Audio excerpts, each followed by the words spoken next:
Hello hello. আচ্ছা দেখো তো ঠিক হয়েছে কিনা এবার, কিছু কি শুনতে পাচ্ছ? মানে আমাকে দেখতে হয়তো পাবে না, শুনতে কি পাচ্ছ একটু আমাকে একটু কনফার্ম করো না। আমি বুঝতে পারছি না, সাউন্ডে এরকম প্রবলেম তো হওয়া উচিত না। আচ্ছা এবার শোনা যাচ্ছে তো? আচ্ছা সাউন্ড আসছে। এবার ঠিক আছে, ঠিক আছে, ঠিক আছে, ব্যাস তাহলেই হলো। আমি জানি না কিছু একটা প্রবলেম হচ্ছে, কারণ আমি ওবিএস দিয়ে চালাতে পারছি না। মানে অনেকক্ষণ ধরে চেষ্টা করলাম, আমি তারপর বাসুদেব স্যারের সাথে কথা বললাম, তো স্যার বললেন স্ক্রিন শেয়ার করে করিয়ে দিতে। তো ওই জন্য আমি তোমাদের স্ক্রিনটা শেয়ার করে দিলাম। ঠিক আছে, এখন মনে হয় তোমরা দেখতে পাবে, অ্যাটলিস্ট পিপিটিটা দেখতে পারবে। দ্যাট ইজ ইম্পর্টেন্ট, সেটা হলেই হলো। ঠিক আছে, সাউন্ডটা কিছু একটা সমস্যা হচ্ছিল, এখন যখন ঠিক আছে আর টেনশন নেওয়ার কিছু নেই। তাহলে ক্লাস আমরা শুরু করে দিতেই পারি। এখন শোনা যাচ্ছে? ঠিক আছে, ঠিক আছে, ঠিক আছে। আচ্ছা আচ্ছা, দেখো আজকে আমরা যে বিষয়টা নিয়ে ডিসকাস করব, আলোচনা করব, সেটা অবভিয়াসলি খুব ইম্পর্টেন্ট একটা টপিক আমাদের কনস্টিটিউশনের পার্সপেক্টিভে। সেটা হলো প্রিএমবেল। প্রিএমবেল নিয়ে আমরা আলোচনা করব, প্রিএমবেল নিয়ে ডিসকাশন করব। প্রিএমবেল খুব ইম্পর্টেন্ট টপিক, প্রিএমবেল থেকে প্রচুর প্রশ্ন আসে। কিন্তু প্রথমে প্রিএমবেলটা কি সেটা বোঝার আগে আমাদেরকে যেটা বেসিক জিনিস বুঝতে হবে, সেটা হলো, একদম প্রথমে যেটা আমাদের বুঝতে হবে সেটা হলো, যে কোনো একটা রিটেন ডকুমেন্টে, যে কোনো একটা রিটেন ডকুমেন্ট যদি হয়, ফর এক্সাম্পল আমি একটা এক্সাম্পল দিতে পারি রিটেন ডকুমেন্টের। আমি বলতে পারি বই, বুকস। তোমরা জানো যে কোনো বইয়ের ক্ষেত্রে একটা প্রিফেস পার্ট থাকে, একটা প্রিফেস পার্ট থাকে। প্রিফেস মানে কি? প্রিফেস মানে হলো ইন্ট্রোডাক্টরি পার্ট। প্রিফেস মানে হলো ইন্ট্রোডাক্টরি পার্ট, একটা সূচনামূলক বিবৃতি যে কোনো বইতে থাকে। সূচনামূলক বিবৃতির মধ্যে কি থাকে? ফর এক্সাম্পল আমি বলতে পারি, রাইটার যিনি আছেন, যিনি লেখক, তার রাইটারের নাম, তার ডিটেলস, তিনি তার কি কি ডিগ্রি আছে, এই সমস্ত থাকে। তিনি কোন কলেজে পড়ান বা কোন স্কুলে পড়ান, সেগুলো থাকে।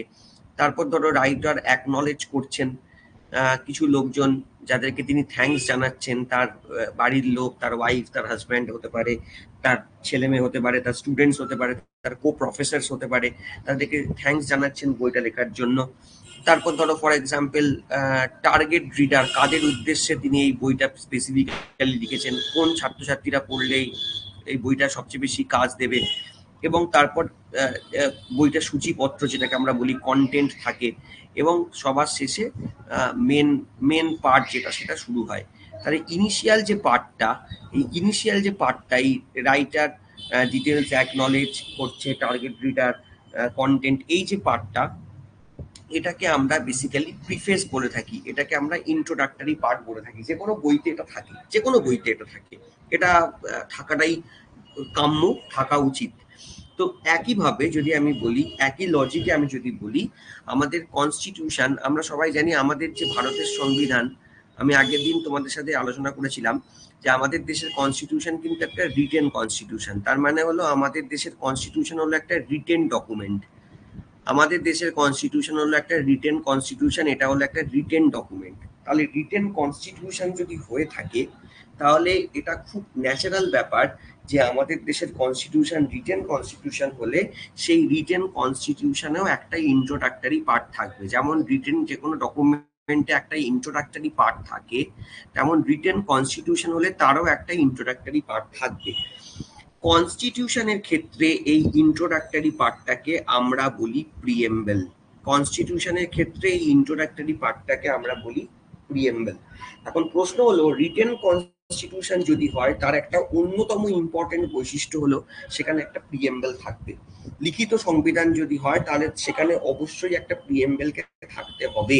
তাহলে সেই লজিকে আমি বলতে পারি যে আমাদের দেশের কনস্টিটিউশন, লিখিত কনস্টিটিউশন, সেখানে একটা প্রিএমবেল থাকবে।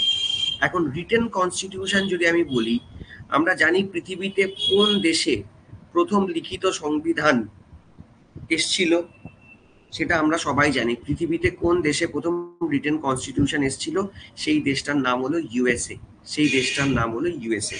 তাহলে ইউএসএ তে যদি প্রথম রিটেন কনস্টিটিউশন আসে, তাহলে তোমাকে মাথায় রাখতে হবে ইউএসএই কিন্তু প্রথম দেশ যারা তাদের সংবিধানে প্রিএমবেল অ্যাড করেছিল।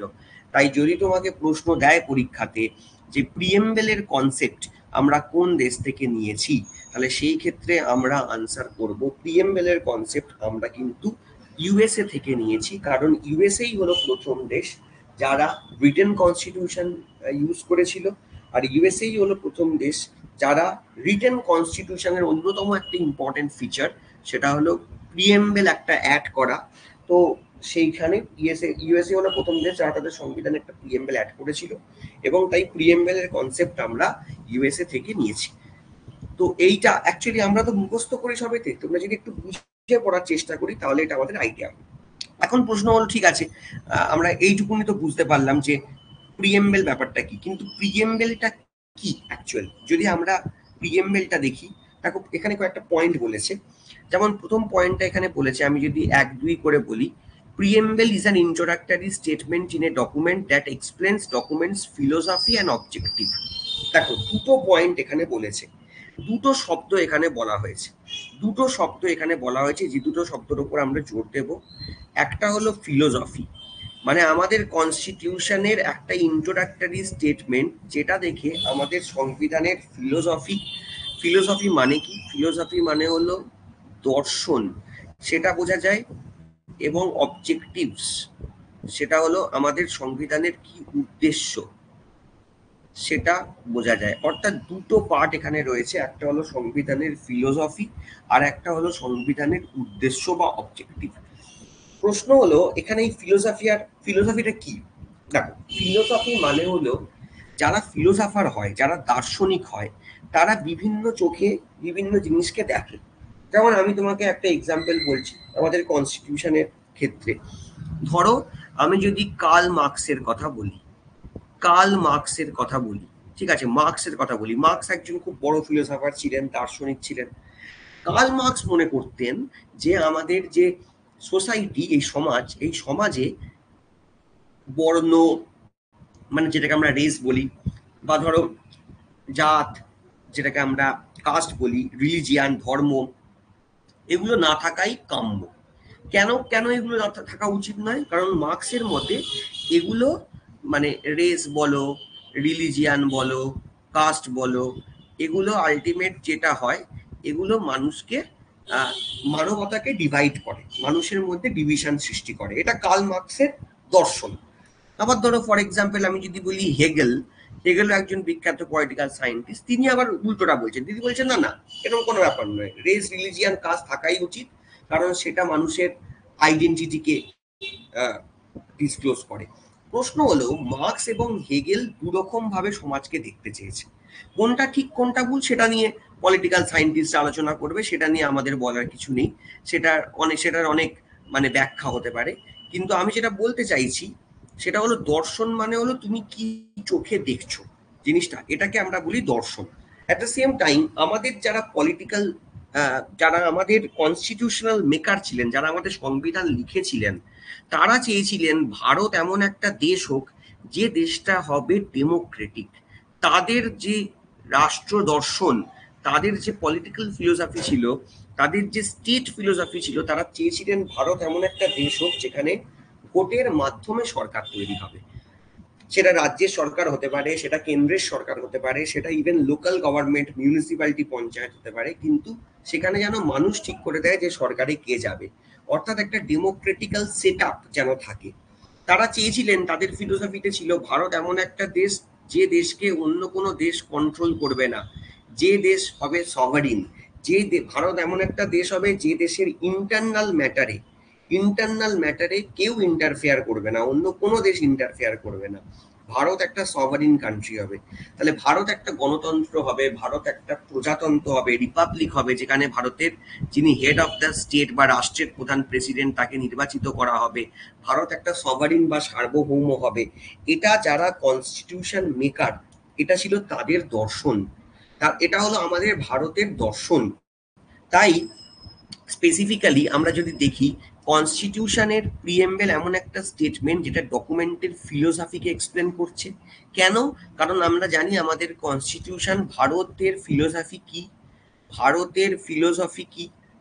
ভারতের নেচার অফ স্টেট, রাষ্ট্র হিসেবে ভারত কেমন রাষ্ট্র, বা ফর এক্সাম্পল যদি রাষ্ট্র হিসেবে ভারত বলি তাহলে ভারতের ক্ষেত্রে আমি যেটা বলবো সেটা হলো ভারতের শুধু ফিলোসফি বা নেচার অফ স্টেট মানে কি, ভারতের অ্যাজ এ নেশন হিসেবে কোর ভ্যালুস কি, ভারত কোন প্রিন্সিপালে বিশ্বাস করে, তাহলে আমরা বলবো অবশ্যই ভারত যে প্রিন্সিপালে বিশ্বাস করে সেটা হলো India is a সভারিন, socialist, secular, Democratic এবং রিপাবলিক। তাহলে ভারত কেমন দেশ, ভারতের ফিলোসফি কি, সেইটা কিন্তু কনস্টিটিউশনে পরিষ্কার করে মেনশন করা আছে। তাহলে এইটা হলো ফিলোসফি, হলো 1 নম্বর পয়েন্ট। ফিলোসফি হলো 1 নম্বর পয়েন্ট, এটা 1 নম্বর পয়েন্ট যেটা আমরা কভার করলাম, যেটা প্রিএমবেলে আছে। এবং কনস্টিটিউশন তৈরির অবজেক্টিভ বা উদ্দেশ্য কি, সেটা কি, সেটাও কিন্তু এখানে বলা আছে।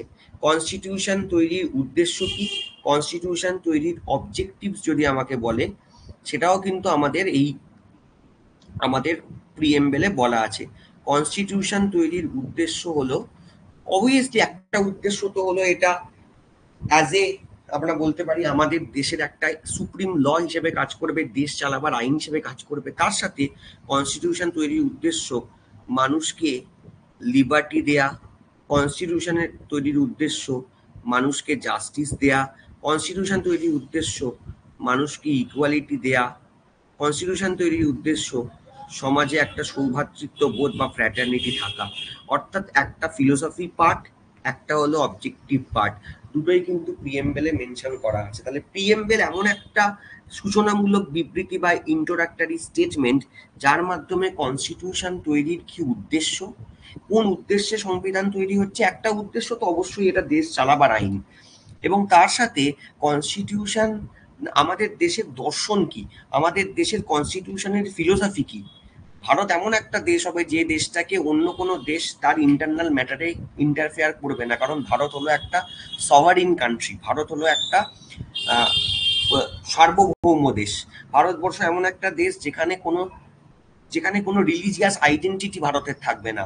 যেমন পাকিস্তানের একটা রিলিজিয়াস আইডেন্টিটি আছে, তোমরা জানো পাকিস্তান হলো একটা ইসলামিক কান্ট্রি, কিন্তু ভারতের কোনো রিলিজিয়াস আইডেন্টিটি নেই, কারণ রাষ্ট্রের চোখে ভারত এমন একটা দেশ যেখানে রাষ্ট্রের চোখে সমস্ত ধর্ম ইকুয়ালি ট্রিট হয়, ইকুয়ালি ইম্পর্টেন্স পায়। যদিও ভারতে কিন্তু হিন্দু ধর্মের মানুষই বেশি বসবাস করে, এটা একটা হিন্দু মেজরিটি কান্ট্রি, কিন্তু যারা মাইনরিটি তাদেরকেও রাষ্ট্র সম চোখে দেখে, সমান চোখে দেখে।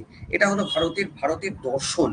ঠিক আছে, ভারত এমন একটা দেশ যেখানে আলটিমেট যে সরকারই হোক না কেন, সে রাজ্যের সরকার হোক, সে কেন্দ্রের সরকার হোক, সে মানুষের দ্বারা নির্বাচিত হয়। এটাকে আমরা বলি গণতন্ত্র, ডেমোক্রেসি। তাই ভারতের ফিলোসফি এবং কনস্টিটিউশনের ফিলোসফি এবং কনস্টিটিউশন তৈরির উদ্দেশ্য সেইটা কিন্তু প্রিএমবেলে পরিষ্কার করে লেখা আছে।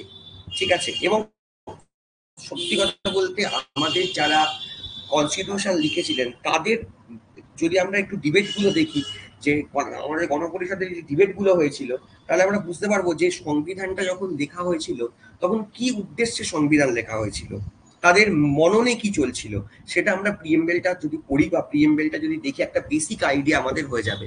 তাই জন্য দেখো এখানে পরিষ্কার বলছে, in a constitution it presents the intention of its framers, অর্থাৎ যারা এই কনস্টিটিউশন লিখছে তারা কি উদ্দেশ্যে সংবিধানটা লিখছে, হিস্ট্রি বিহাইন্ড ইটস ক্রিয়েশন, এবং এই কনস্টিটিউশন তৈরির পেছনে কি ইতিহাস আছে, তার সাথে যে কোর ভ্যালু অ্যান্ড প্রিন্সিপাল সেটাও কিন্তু প্রিএমবেলে প্রপারলি মেনশন করা আছে।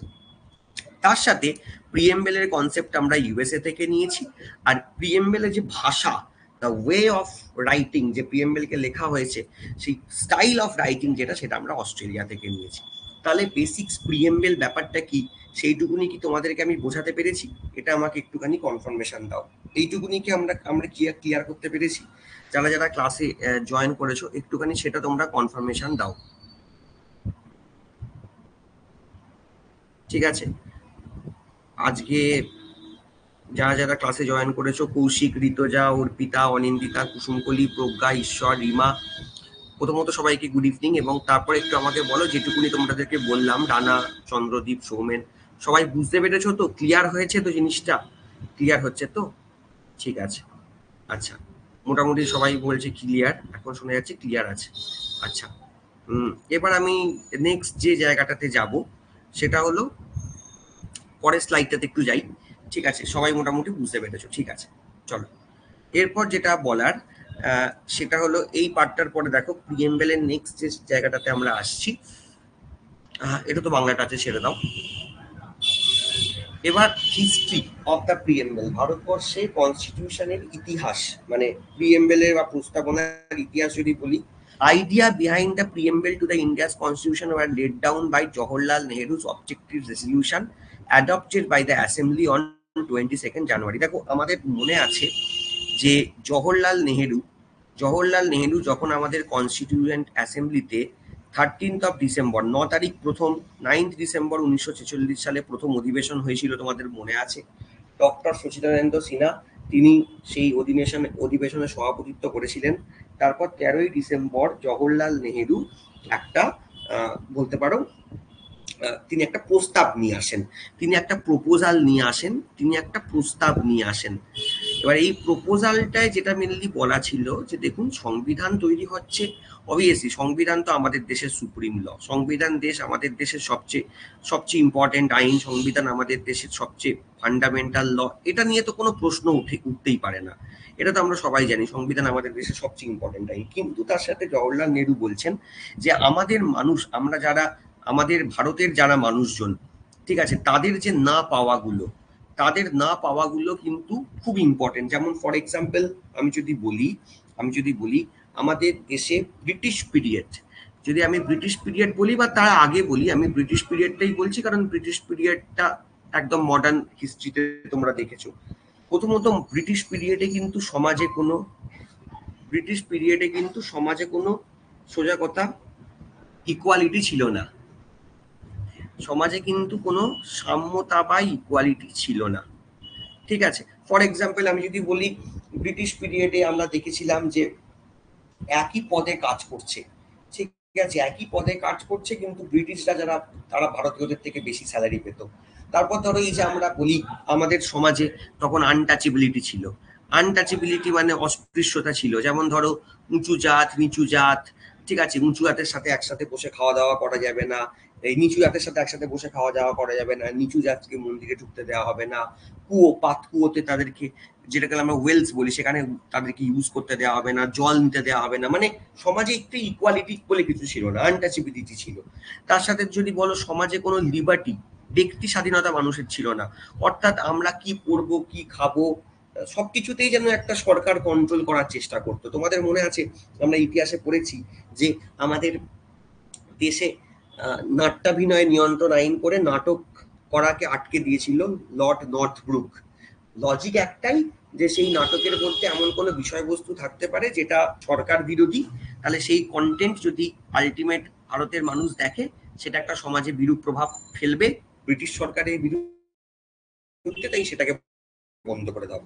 লিবার্টি বলে কিছু ছিল না সমাজে, ঠিক আছে। আজকে দেখো আমরা আমাদের সোসাইটিতে আমাদের সমাজে আমাদের কিন্তু লিবার্টি আছে, আমরা কি খাবো, আমরা কি করব, আমাদের প্রফেশন কি হবে, সবগুলোই কিন্তু আমরা নিজেদের মতো করে ঠিক করতে পারি। তোমার একটা ইচ্ছে হলো তুমি সরকার বিরোধী কিছু কথা ফেসবুকে লিখতে পারো, কোনো অসুবিধা নেই, তুমি পার্সোনালি কাউকে ডিফেম করতে পারো না, বাট তোমার কাছে সেই লিবার্টি আছে। এই যে freedom of speech and expression আমরা মৌলিক অধিকারের মধ্যে পড়ি, আর্টিকেল 19 বলা আছে, বাক স্বাধীনতার অধিকার, মত প্রকাশের স্বাধীনতার অধিকার, এই ব্যক্তি স্বাধীনতা কিন্তু ব্রিটিশ পিরিয়ডে ছিল না, যেটা আজকের সমাজে রয়েছে। প্লাস ধরো ফর এক্সাম্পল এই যে ইকুয়ালিটি, লিবার্টি, তারপর ধরো সৌভ্রাতৃত্ব তো ছিলই না, কারণ হিন্দু মুসলমান ঝামেলা লেগে থাকতো, জেনারেল এসসি এসটি দলিতদের সাথে নিচু জাতের ঝামেলা, এসব তো ছিল না। তো স্পেসিফিক্যালি নেহেরু এটাই বলতে চেয়েছিলেন যে আমাদের সংবিধানকে আমরা এমনভাবে তৈরি করতে চাই যে সংবিধানে এই আমাদের না পাওয়াগুলোকে যাতে পাওয়ায় আমরা পরিবর্তিত করতে পারি, সেই প্রপোজালগুলো নেহেরু নিয়ে এসেছিলেন। এখন ন্যাচারালি তোমরা জানো কোনো একটা প্রপোজাল যদি আমরা নিয়ে আসি, তাহলে সেই প্রপোজাল আর একটা গণপরিষদ, সেখানে 390 জন কাছাকাছি মেম্বার আছে, তাহলে এতজন মেম্বার সেই জওহরলাল নেহেরুর প্রস্তাবের সাথে সহমত কিনা সেটাও দেখা প্রয়োজন। তাই জন্য এটা নিয়ে ডিবেট হয়, ডিসকাশন হয়, আলোচনা হয়, এবং শেষমেশ 1 মাস 9 দিনের মাথায় 22 জানুয়ারি 1947 শেষ পর্যন্ত কিন্তু এই জওহরলাল নেহেরু আনা যে প্রস্তাব, যে আমাদের সংবিধানে ইকুয়ালিটিকে ইনকর্পোরেট করতে হবে, আমাদের সংবিধানে লিবার্টি ফ্র্যাটার্নিটিকে যুক্ত করতে হবে, আমাদের সংবিধানে এই যে জাস্টিস, যেটা একসময় মানুষ পেত না, সেটাকে ঢোকাতে হবে, এই যে যেগুলো ব্রিটিশ পিরিয়ডে ছিল না এগুলোকে অ্যাড করতে হবে, এগুলোকে যুক্ত করতে হবে, এই যে প্রস্তাব জওহরলাল নেহরু দিয়েছিল সেটা কিন্তু অ্যাকসেপ্ট হচ্ছে কবে না 22 জানুয়ারি 1947। এবং এটা অ্যাকসেপ্ট হওয়ার সাথে সাথেই আমাদের বলতে পারো কনস্টিটিউশনের প্রিএমবেলের যে অবজেক্টিভস এর যে পার্টটা সেটা কিন্তু এখান থেকে রেডি হয়ে যাচ্ছে। এটা এই যে মানে অবজেক্টিভ রেজলিউশন, সেটা কিন্তু আলটিমেট বলতে পারো, মানে আমরা যদি বলি আচ্ছা অবজেক্টিভ রেজলিউশনটা তাহলে কিভাবে কি হলো, আমরা বলবো যে অবজেক্টিভ রেজলিউশন যেটা আমাদের জওহরলাল নেহরু একটা প্রস্তাব এনেছিলেন, সেটা অ্যাকসেপ্ট হওয়ার পর সেটা প্রিএমবেলে ইনকর্পোরেট হয়েছে। এবং শুধু তাই নয়, প্রিএমবেল থেকে এটা কিন্তু আলটিমেট ইনকর্পোরেট হয়েছে কিসের ভেতরে জানো? এটা ইনকর্পোরেট হয়েছে আমাদের কনস্টিটিউশনে, তোমরা খেয়াল করে দেখবে ফান্ডামেন্টাল রাইটসের ভেতরে। আমি তোমাদেরকে অনেক এক্সাম্পল দিতে পারি, সেটা আমাদের ডিরেক্টিভ প্রিন্সিপালের ভেতরে ইনকর্পোরেট হয়েছে, এবং আদার প্রভিশন, অন্যান্য অনেক প্রভিশনের ভেতরেও কিন্তু আলটিমেট এগুলো ইনকর্পোরেট হয়েছে। তোমার মনে প্রশ্ন আসতে পারে যে কিভাবে হয়েছে স্যার, একটু যদি বলেন। আমি যেমন একটা এক্সাম্পল বলছি তোমাদেরকে, আমি পড়াবো। আমাদের কনস্টিটিউশনে 3 ধরনের জাস্টিসের কথা বলা আছে। আমাদের কনস্টিটিউশনে সোশ্যাল, ভালো করে শোনো এই জায়গাটা, খুব ভালো করে শোনো এই জায়গাটা, না ক্লাসটাকে তোমাকে বুঝতে সাহায্য করবে, যেগুলো বইতে লেখা থাকে না। আমাদের জাস্টিসের মধ্যে সোশ্যাল জাস্টিস আছে, তোমরা জানো, একটা ইকোনমিক জাস্টিস আছে, আর তার সাথে আছে হলো একটা পলিটিক্যাল জাস্টিস। এই জাস্টিসগুলো আমাদের কনস্টিটিউশনে বলা আছে, এই 3 ধরনের জাস্টিসের কথা। এবার আমি কিন্তু তোমাকে উদাহরণ দিয়ে বলতে পারি যে সোশ্যাল জাস্টিস কিভাবে আছে। দেখো আমি তোমাদের বলছি, যদি আমাকে কেউ জিজ্ঞেস করে যে আচ্ছা স্যার সোশ্যাল জাস্টিসের এক্সাম্পল কি, আমি বলবো সোশ্যাল জাস্টিস কথাটার মানে হলো, প্রথমত হলো ন্যায় বিচার। কিন্তু কি ন্যায় বিচার, বাংলাটাকে দেখো, সোশ্যাল মানে হলো সামাজিক, তাহলে সামাজিক ন্যায় বিচার, অর্থাৎ কোনো মানুষ সে যদি সমাজে সমাজে সে যদি পিছিয়ে থাকে, সেই মানুষটাকে এগিয়ে দেওয়ার দায়িত্ব হলো সোশ্যাল জাস্টিসের। এবার সোশ্যাল জাস্টিসের এক্সাম্পল আমি যদি বলি, সোশ্যাল জাস্টিসের একটা খুব ভালো এক্সাম্পল হতে পারে রিজার্ভেশন। কিন্তু যারা সামাজিকভাবে পিছিয়ে আছে, যেমন এসসি, এসটি, ওবিসি, এবং তার সাথে আমি মহিলাদেরকেও অ্যাড করব, কারণ ভারত একটা পুরুষতান্ত্রিক সমাজ। হয়তো তুমি কলকাতায় বা পশ্চিমবঙ্গে পুরুষতন্ত্রকে সেইভাবে দেখতে পাও না, কিন্তু যদি উত্তর ভারতের রাজ্যগুলোয় যাও তাহলে দেখবে পুরুষতন্ত্র কিন্তু যথেষ্ট আছে, বিশেষ করে রাজস্থান, হরিয়ানার মতো রাজ্যে। তাই কিন্তু মেয়েদেরকে বা এসসি, এসটি, ওবিসিতে যারা সামাজিকভাবে পিছিয়ে আছে তাদেরকে দেওয়া হচ্ছে। এবার তুমি দেখো ফান্ডামেন্টাল রাইটস আমি যদি বলি, ফান্ডামেন্টাল রাইটসে আর্টিকেল 15 ক্লজ 4 এ এসসি এসটি তে রিজার্ভেশনের কথা বলা আছে। ফান্ডামেন্টাল রাইটসের আর্টিকেল 15 ক্লজ 3 তে মেয়েদের রিজার্ভেশন দেওয়ার কথা বলা আছে। আদার প্রভিশনের মধ্যে যেমন দেখবে তোমরা লোকসভাতে রিজার্ভেশন আমাদের বর্তমানে মেয়েদেরকে দেওয়া হচ্ছে, আর্টিকেল 330 এ তে বলা আছে। আর্টিকেল 332 এ তে বিধানসভাতে রিজার্ভেশনের কথা বলা আছে। আর্টিকেল 243 ডি তে আমাদের পঞ্চায়েতে রিজার্ভেশনের কথা বলা আছে। আর্টিকেল 243 টি তে মিউনিসিপ্যালিটিতে মেয়েদের রিজার্ভেশনের কথা বলা আছে, ওমেন এসসি এসটি রিজার্ভেশনের কথা বলা আছে। তার মানে আদার প্রভিশন বা ফান্ডামেন্টাল রাইটস, ইভেন ডিপিএসপির আর্টিকেল 46 এর ভেতরেও রিজার্ভেশনের কথা বলা আছে। তার মানে সামাজিক ন্যায় বা সোশ্যাল জাস্টিসের এক্সাম্পল আমরা দেখতে পেলাম, যেটা কিন্তু শুধু অবজেক্টিভ রেজলিউশনে এসছে তা নয়। অবজেক্টিভ রেজলিউশনে বলেছেন নেহেরু, সেখান থেকে সেটা প্রিএমবেলে ইনকর্পোরেট হয়েছে, এবং শুধু তাই নয়, প্রিএমবেল থেকে সেটা কিন্তু কনস্টিটিউশনের ভেতরেও ঢোকানো হয়েছে। তারপর ধরো আমি যদি ইকোনমিক জাস্টিস বলি, তোমরা জানো ইকোনমিক জাস্টিস মানে হলো যে অর্থনৈতিক ন্যায় বিচার, যে মানুষটা অর্থনৈতিকভাবে, অর্থাৎ যার টাকা কম, যে অর্থনৈতিকভাবে সমাজে পিছিয়ে আছে, তাকে এগিয়ে দেওয়ার চেষ্টা করা হচ্ছে। তোমরা জানো আমাদের দেশে ইডব্লিউএস এর রিজার্ভেশন আছে। এবার তুমি বলবে স্যার ইডব্লিউএস এর রিজার্ভেশন কোন আর্টিকেলে বলা আছে? ইডব্লিউএস এর রিজার্ভেশনের কথা বলা আছে আমাদের সংবিধানের আর্টিকেল 15 ক্লজ 6 এ, ফান্ডামেন্টাল রাইটস এর ভেতরে, যেটা অ্যাড করা হয়েছিল 103rd কনস্টিটিউশনাল অ্যামেন্ডমেন্ট অ্যাক্ট 2019 এর মাধ্যমে। এই যে মেয়েদের রিজার্ভেশন আমি বললাম আর্টিকেল আর্টিকেল 330-এ 332-এ এই দুটো অ্যাড করা হয়েছে 106th অ্যামেন্ডমেন্ট অ্যাক্ট 2023-এর মাধ্যমে। তারপর ধরো আর্টিকেল 243D এটা অ্যাড করা হয়েছে 73rd অ্যামেন্ডমেন্ট অ্যাক্ট, আর আর্টিকেল 243T এটা অ্যাড করা হয়েছে 74th অ্যামেন্ডমেন্ট অ্যাক্টের মাধ্যমে। তাহলে ইডাব্লিউএস রিজার্ভেশন কেন? কারণ খেয়াল করে দেখো, ইকোনমিক্যালি উইকার সেকশনের রিজার্ভেশন যাদেরকে দেওয়া হচ্ছে তারা কিন্তু সামাজিকভাবে পিছিয়ে নয়। কারণ ইডাব্লিউএস রিজার্ভেশন কারা পাচ্ছে? ব্রাহ্মণের ছেলে পাচ্ছে, কায়স্থর ছেলে মেয়ে পাচ্ছে। তারা তো সামাজিকভাবে পিছিয়ে নয়, তারা তো এসসি এসটি নয়, কিন্তু তারা অর্থনৈতিকভাবে পিছিয়ে, তাই তাদেরকে রিজার্ভেশন দেওয়া হচ্ছে। আমি তোমাদেরকে ইকোনমিক জাস্টিসের আর একটা খুব ভালো এক্সাম্পল দিতে পারি। আমাদের দেশের যে ট্যাক্স সিস্টেম সেটাকে আমরা বলি প্রোগ্রেসিভ ট্যাক্স সিস্টেম। অর্থাৎ তোমরা জানো, নিশ্চয়ই জানো, সেটা হলো আমাদের দেশের ট্যাক্স সবাই সমান দেয় না। আমি যদি ইনকাম ট্যাক্সের ক্ষেত্রে বলি, তোমরা খেয়াল করে দেখবে যার ইনকাম বেশি সে বেশি ট্যাক্স তাকে দিতে হয়, যার ইনকাম কম তাকে কম ট্যাক্স দিতে হয়। ট্যাক্সের ক্ষেত্রে বিভিন্ন স্ল্যাব আছে, ঠিক আছে, সবাই কিন্তু সমান ট্যাক্স দেয় না।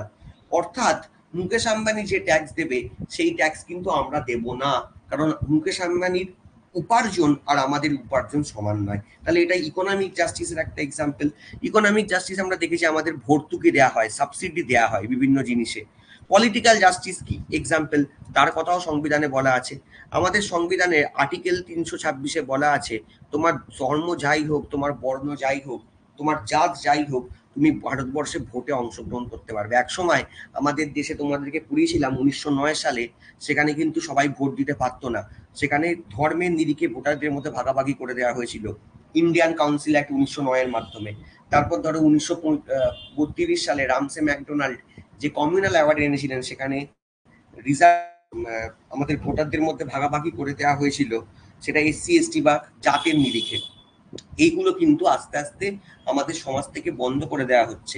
তার মানে এই জওহরলাল নেহরুর যে উদ্দেশ্য প্রস্তাব বা অবজেক্টিভ রেজলিউশন, সেটা আমরা শুধু প্রিএমবেলে ইনকর্পোরেট করেছি তা নয়, আমাদের কনস্টিটিউশনের বিভিন্ন আর্টিকেলের মাধ্যমে মানুষকে যাতে সেটা দেয়া যায়, যাতে মানুষকে সেটা মানে সেই social justice, political justice, equality, liberty এগুলো যাতে দেয়া যায়, সেগুলোকে কিন্তু আমরা মেকশিওর করেছি।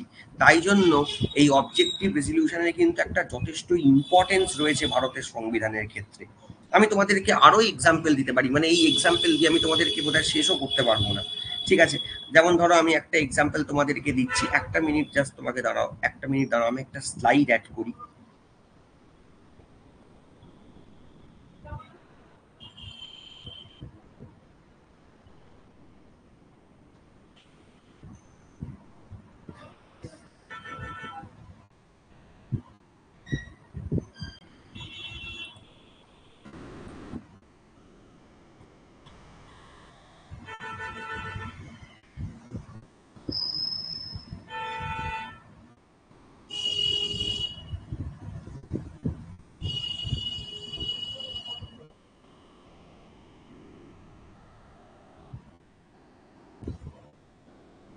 আমি ধরো ফর এক্সাম্পল তোমাদেরকে বলি, আর একটা এক্সাম্পল যদি আমি তোমাদের দিতে চাই, এই যেমন ধরো লিবার্টি, লিবার্টি ব্যক্তি স্বাধীনতা, এর উদাহরণ কি হতে পারে? তুমি তোমার মতো কথা বলার তোমার অধিকার আছে, ঠিক আছে, তুমি তোমার মতো করে কথা বলতে পারো, তোমার বাক স্বাধীনতার অধিকার আছে, তুমি সরকারের বিরুদ্ধে কোনো কথা বলতে পারো। অবভিয়াসলি ব্যক্তিগত আক্রমণ তুমি করতে পারবে না, বা কোনো ইনসাইটমেন্ট টু অ্যান অফেন্স, মানে তুমি কোনো এমন কথা বলতে পারবে না যেটা একটা ভায়োলেন্স ক্রিয়েট করে, কিন্তু আদারওয়াইজ তোমার মধ্যে কিন্তু একটা কথা বলার অধিকার রয়েছে, বাক স্বাধীনতা আছে, তুমি নিজেকে এক্সপ্রেস করতে পারো, তুমি ফেসবুকে কিছু লিখতে পারো, তুমি একটা গান গাইতে পারো। আর্টিকেল 19 ক্লজ 1 সাবসেকশনে right to freedom of speech and expression, তুমি তোমার মতো করে প্রফেশন চয়েস করতে পারো। আর্টিকেল 19 ক্লজ 1 সাবসেকশন জি, তুমি তোমার মতো করে ভারতবর্ষের কোনো একটা জায়গাতে যেতে পারো। আর্টিকেল 19 ক্লজ 1 সাবসেকশন ডি, ঠিক আছে, অর্থাৎ তুমি কোথাও যেতে পারো, তুমি কোথাও সেটেল হতে পারো, রিসাইড এবং সেটেল করতে পারো। আর্টিকেল 19 ক্লজ 1 সাবসেকশন ই। এগুলো কি প্রমাণ করছে? যে আমাদের দেশে কিন্তু লিবার্টি আছে, শুধু মুখে লিবার্টি আছে আমরা বলছি না, সেটাকে আমরা ইনকর্পোরেট করছি আমাদের সংবিধানে। আমাদের কি ইকুয়ালিটি নেই সমাজে? 100 বার আমাদের সমাজে ইকুয়ালিটি আছে। আজকে আমাদের দেশে আইন সবার জন্য সমান, ঠিক আছে। আজকে ফর এক্সাম্পল তুমি যদি ক্রিমিনাল লয়ের ক্ষেত্রে বলো, ক্রিমিনাল লয়ের ক্ষেত্রে বলো, তুমি হিন্দু হতে পারো, তুমি মুসলমান হতে পারো, তুমি বড়লোক হতে পারো, তুমি গরিব হতে পারো, তুমি জেনারেল হতে পারো, তুমি এসসি এসটি হতে পারো, কিন্তু তুমি যদি খুন করো তাহলে আর্টিকেল 14 অনুযায়ী ইকুয়ালিটি বিফোর ল, আইনের চোখে সবাইকে সমভাবে ট্রিট করা হয়। তাহলে এই যে ইকুয়ালিটি আমাদের সমাজে রয়েছে, এগুলো তো একসময় ছিল না, সেগুলোকে কনস্টিটিউশন আমাদেরকে দিয়েছে। কেন দিয়েছে? কারণ নেহেরু এই প্রস্তাবটা দিয়েছিলেন, যে প্রস্তাবটা কিন্তু গণপরিষদ অ্যাকসেপ্ট করেছে, গণপরিষদ মনে করেছে যে না, এটা দেওয়া উচিত, তাই জন্য প্রিএমবেলে এটাকে অবজেক্টিভসের ভেতর রাখা হয়েছে এবং সেটা ফান্ডামেন্টাল রাইট, ডিপিএসপি বা অন্যান্য প্রভিশনে অ্যাড করা হয়েছে। তাই জন্য অবজেক্টিভ রেজলিউশনের যে রেলিভেন্স, সেটা কিন্তু যথেষ্ট ইম্পর্টেন্ট আমাদের কনস্টিটিউশনের পরিপ্রেক্ষিতে। তোমরা কি এই পয়েন্টটা বুঝতে পেরেছো কিনা আমাকে বলো, এবং এই এক্সাম্পলস গুলো তোমরা যদি মাথায় রাখতে পারো, আমি তোমাদেরকে এইটুকুনি কনফার্ম করতে পারি, কনস্টিটিউশন তোমাদের কাছে অনেক ক্লিয়ার হয়ে যাবে, কনস্টিটিউশন ট্রান্সপারেন্সি তোমাদের কাছে অনেকটা চলে আসবে। বুঝতে পারছো জিনিসগুলো, আইডিয়াগুলো ক্লিয়ার হচ্ছে? এম লক্ষ্মীকান্ত, দুর্গাদাস পাশুতে কিন্তু এইগুলো লেখা থাকে না, তাই জন্য আমাদেরকে মুখস্থ করতে হয়। আমরা রাট্টা মারি যে অবজেক্টিভ রেজলিউশন থেকে নেওয়া হচ্ছে, এই অবজেক্টিভ রেজলিউশন থেকে কিভাবে নেওয়া হবে, ব্যাপারটা কি, ঠিক আছে? You need to understand the concept behind it, এর পেছনে কি আছে জিনিসটা সেটা বুঝতে হবে। কেন অবজেক্টিভ রেজলিউশনটা এত ইম্পর্টেন্ট, সবাই বুঝতে পারছো? ক্লিয়ার হচ্ছে? আমি জানি না কারা কারা ক্লাস শুনছো, যারা খুব ভালো করে শুনবে তাদের আমি শিওর ক্লিয়ার হবে। বোঝা গেছে জিনিসগুলো? ঠিক আছে, আচ্ছা এবার দেখো নেক্সট পয়েন্টে যেটা বলছে সেটা হলো it has been amended only once.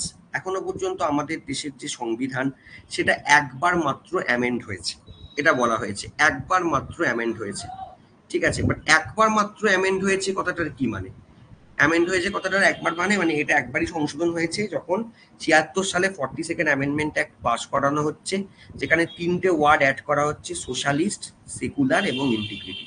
দেখো কনস্টিটিউশনের ক্ষেত্রে না, আগে তোমাদেরকে 2-3টে কেস জানতে হবে, যেটা আমি তোমাদেরকে দেখিয়ে দিচ্ছি, আগেই দেখিয়ে দিচ্ছি, তাহলে ক্লিয়ার হয়ে যাবে। তারপর আমরা এটা নিয়ে পরে মানে এটা কেন হলো বা কিভাবে হলো সেটা আমি আমি তোমাদেরকে দেখিয়ে দিচ্ছি। একটা মিনিট জাস্ট দাঁড়াও।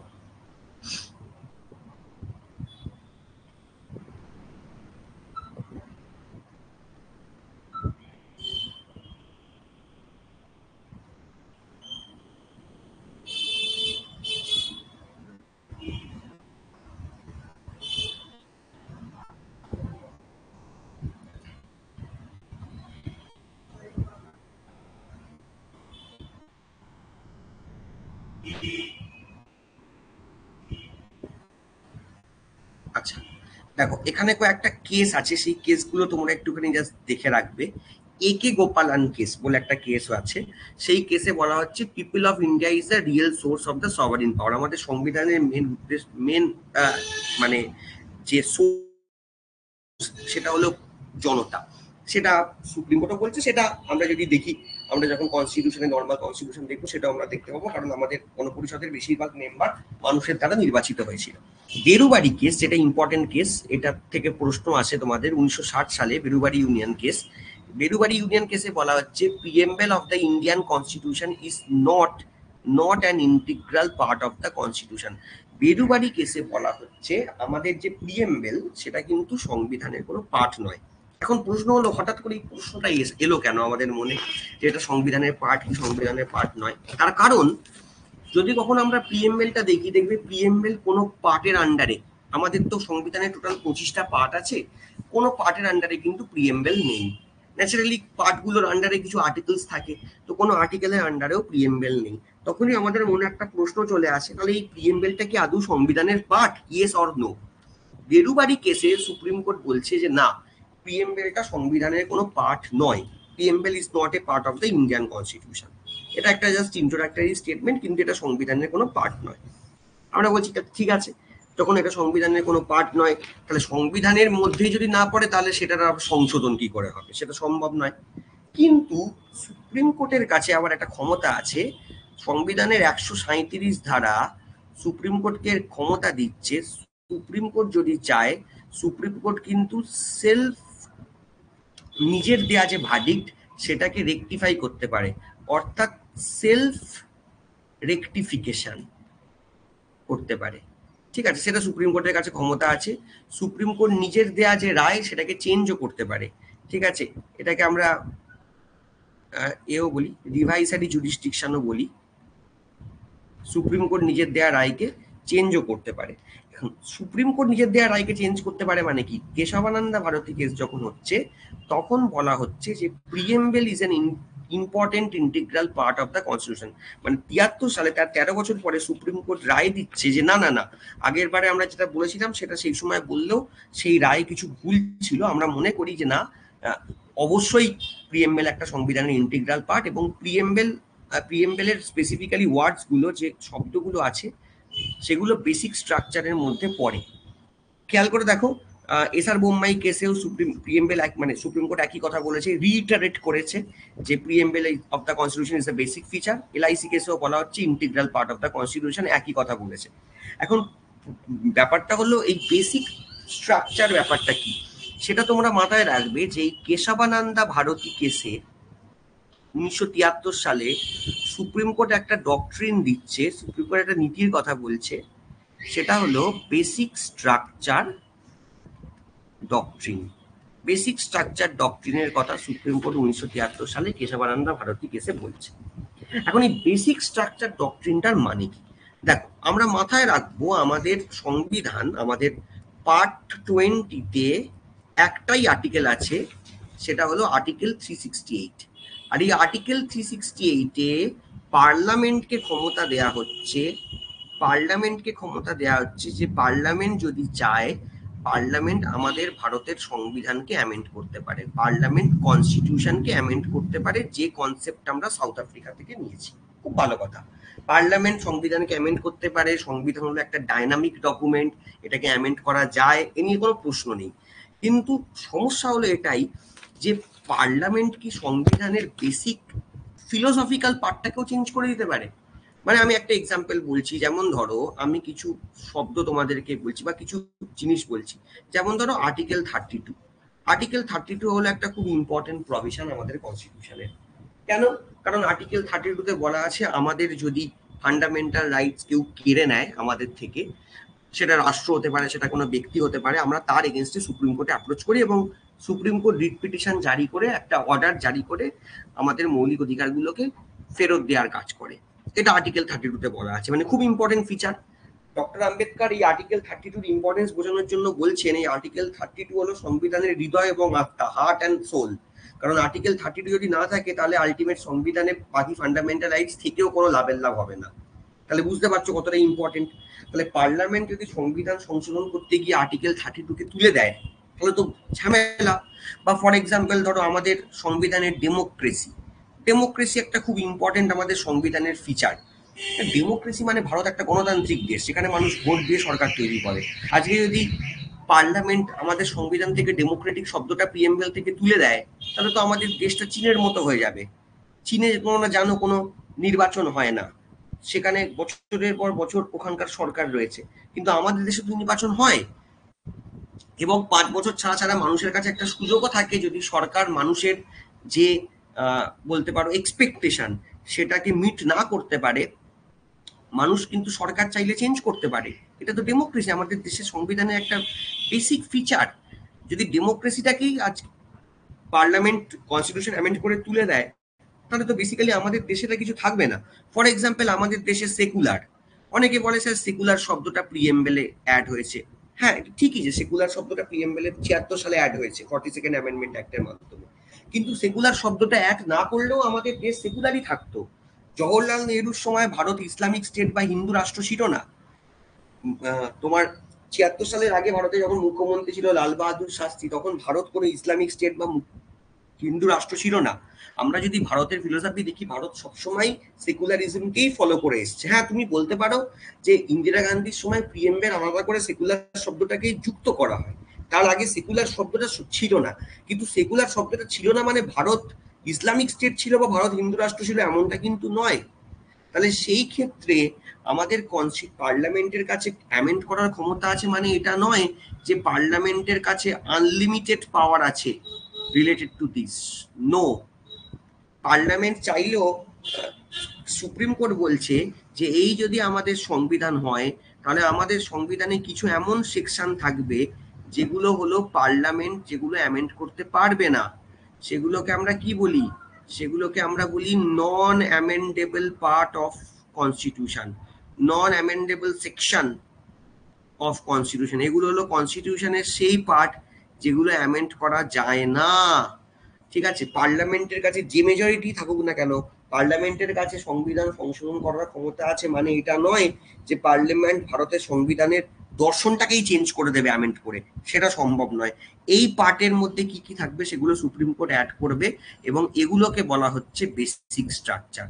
এবং সুপ্রিম কোর্ট পরিষ্কার বলছে, দেখুন প্রিএমবেল অবশ্যই সংবিধানের একটা পার্ট, কেশবানন্দা ভারতী কেসে বলছে, তাই প্রিএমবেলকে তুমি সংশোধন করো, কোনো সমস্যা নেই। কিন্তু ভুলেও প্রিএমবেলের যে শব্দগুলো আছে, ডেমোক্রেটিক, সভারিন, বা তখন সেই সময় ধরো রিপাবলিক, এই শব্দগুলোকে তুমি চেঞ্জ করতে চেও না। তুমি যদি ভাবো যে তুমি ডেমোক্রেটিককে চেঞ্জ করে চীনের মতো একটা অটোক্রেটিক সিস্টেম বানিয়ে দেবে, বা ধরো ওই নাজি জার্মানির মতো অথরিটেরিয়ান সিস্টেম যেখানে একজন ব্যক্তির শাসন চলবে, সেটা কিন্তু পসিবল নয়। তুমি যদি মনে করো যে তুমি রিপাবলিক আছে ভারতবর্ষ, তুমি রিপাবলিককে চেঞ্জ করে তুমি মনার্কি বানিয়ে দেবে, যেটা ইংল্যান্ডের ক্ষেত্রে আছে, কারণ ইংল্যান্ডের যিনি রাষ্ট্রের প্রধান, অর্থাৎ ইংল্যান্ডের ব্রিটিশ ক্রাউন, সে কিন্তু মানুষের দ্বারা নির্বাচিত হয় না, একই ফ্যামিলি থেকে বিলং করে, হেরিডিটিক্যাল রুল ওখানে রয়েছে।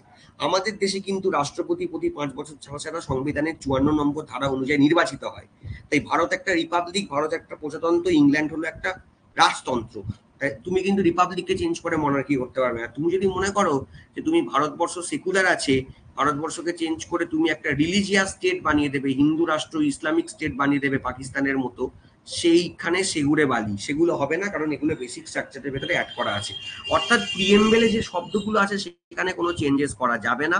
আদারওয়াইজ তুমি প্রিএমবেলে চাইলে কোনো অ্যামেন্ডমেন্ট বা চেঞ্জেস করতে পারো, এবং সেটার কথা মাথায় রেখেই 42nd অ্যামেন্ডমেন্ট অ্যাক্ট যখন পাস হচ্ছে, তখন দেখো এখানে ক্লিয়ারলি আমি যেটা লিখেছি সেটা হলো প্রিএমবেল একবার অ্যামেন্ড হয়েছে ঠিকই, কিন্তু 3টে শব্দ প্রিএমবেলের ভেতরে আমরা অ্যাড করেছি, সেটা হলো সোশ্যালিস্ট, সেকুলার এবং ইন্টিগ্রিটি। কিন্তু মাথায় রাখবে আমরা কিন্তু কোনো শব্দকে প্রিএমবেলের থেকে বাইরে বার করে দিইনি, কারণ বেসিক স্ট্রাকচারটাকে অক্ষুণ্ণ রেখে পার্লামেন্ট প্রিএমবেলের ভেতরে কোনো কাটাছাড়া করতে পারে, কিন্তু বেসিক স্ট্রাকচারটাতে টাচ করা যাবে না।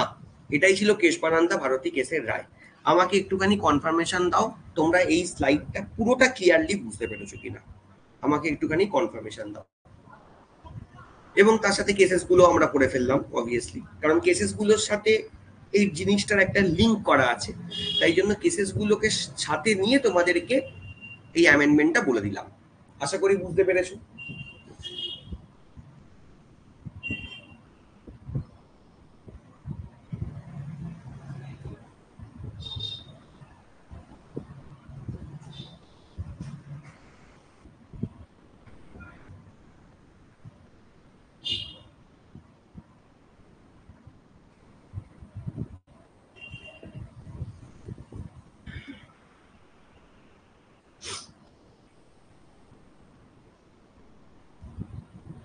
আচ্ছা, এখানে মোটামুটি তোমরা যারা রেসপন্স করেছো ক্লিয়ারে আছে। হ্যাঁ, ক্লিয়ার তো থাকবেই আশা করি, কোনো অসুবিধা হওয়ার তো কথা নয়, কারণ আমরা আমরা মোটামুটি ডেপতেই পড়ছি এবং একদম ধরে ধরেই পড়ছি, যাতে কোনো সমস্যা তোমাদের না। তাহলে এই পার্টটা হয়ে গেল। নেক্সট আমরা চলে যাই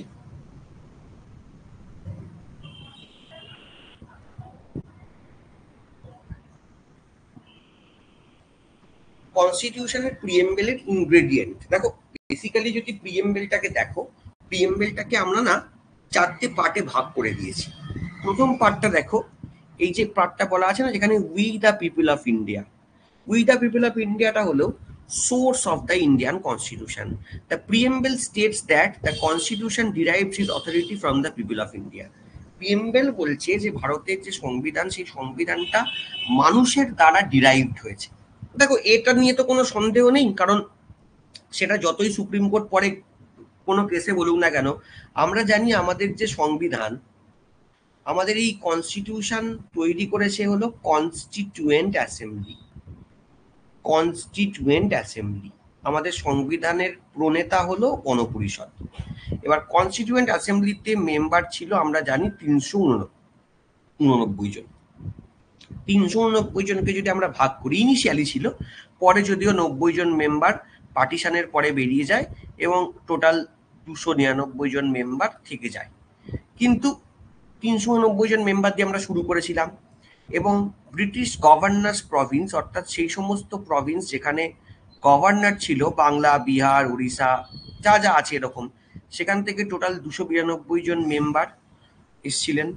এবং সেই সমস্ত এরিয়া যেখানে কোনো গভর্নর ছিলেন না, যেগুলো ভাইসরয়ের আন্ডারে কন্ট্রোলড হতো, এবং সেখানে একজন ভাইসরয় চিফ কমিশনার বলে অফিসারকে বসিয়ে রাখতেন জায়গাগুলোকে ভাইসরয়ের অন বিহাফ অফ ভাইসরয় দেখার জন্য, সেখান থেকে 4 জন, টোটাল 296 জন মেম্বার নির্বাচিত হয় গণপরিষদে। তারা, আচ্ছা বাই দ্য ওয়ে, তারা ডিরেক্টলি ইলেক্টেড হয়নি, কিন্তু ইনডিরেক্টলি তারা ইলেক্টেড হয়েছিল। ইনডিরেক্টলি ইলেক্টেড হয়েছিল মানে কি? কারণ মানুষ সেই সময় ভোট দিত কাদেরকে?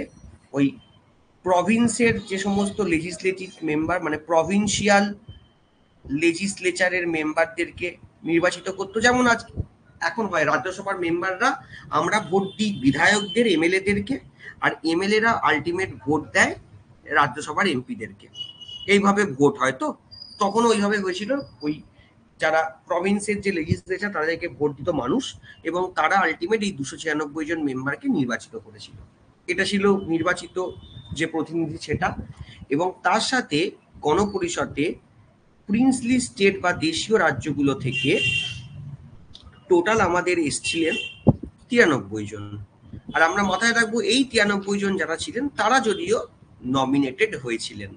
তাহলে সেই ক্ষেত্রে গণপরিষদের আউট অফ 389 আমি বলতে পারি 296 জন মানুষের দ্বারা নির্বাচিত ছিলেন।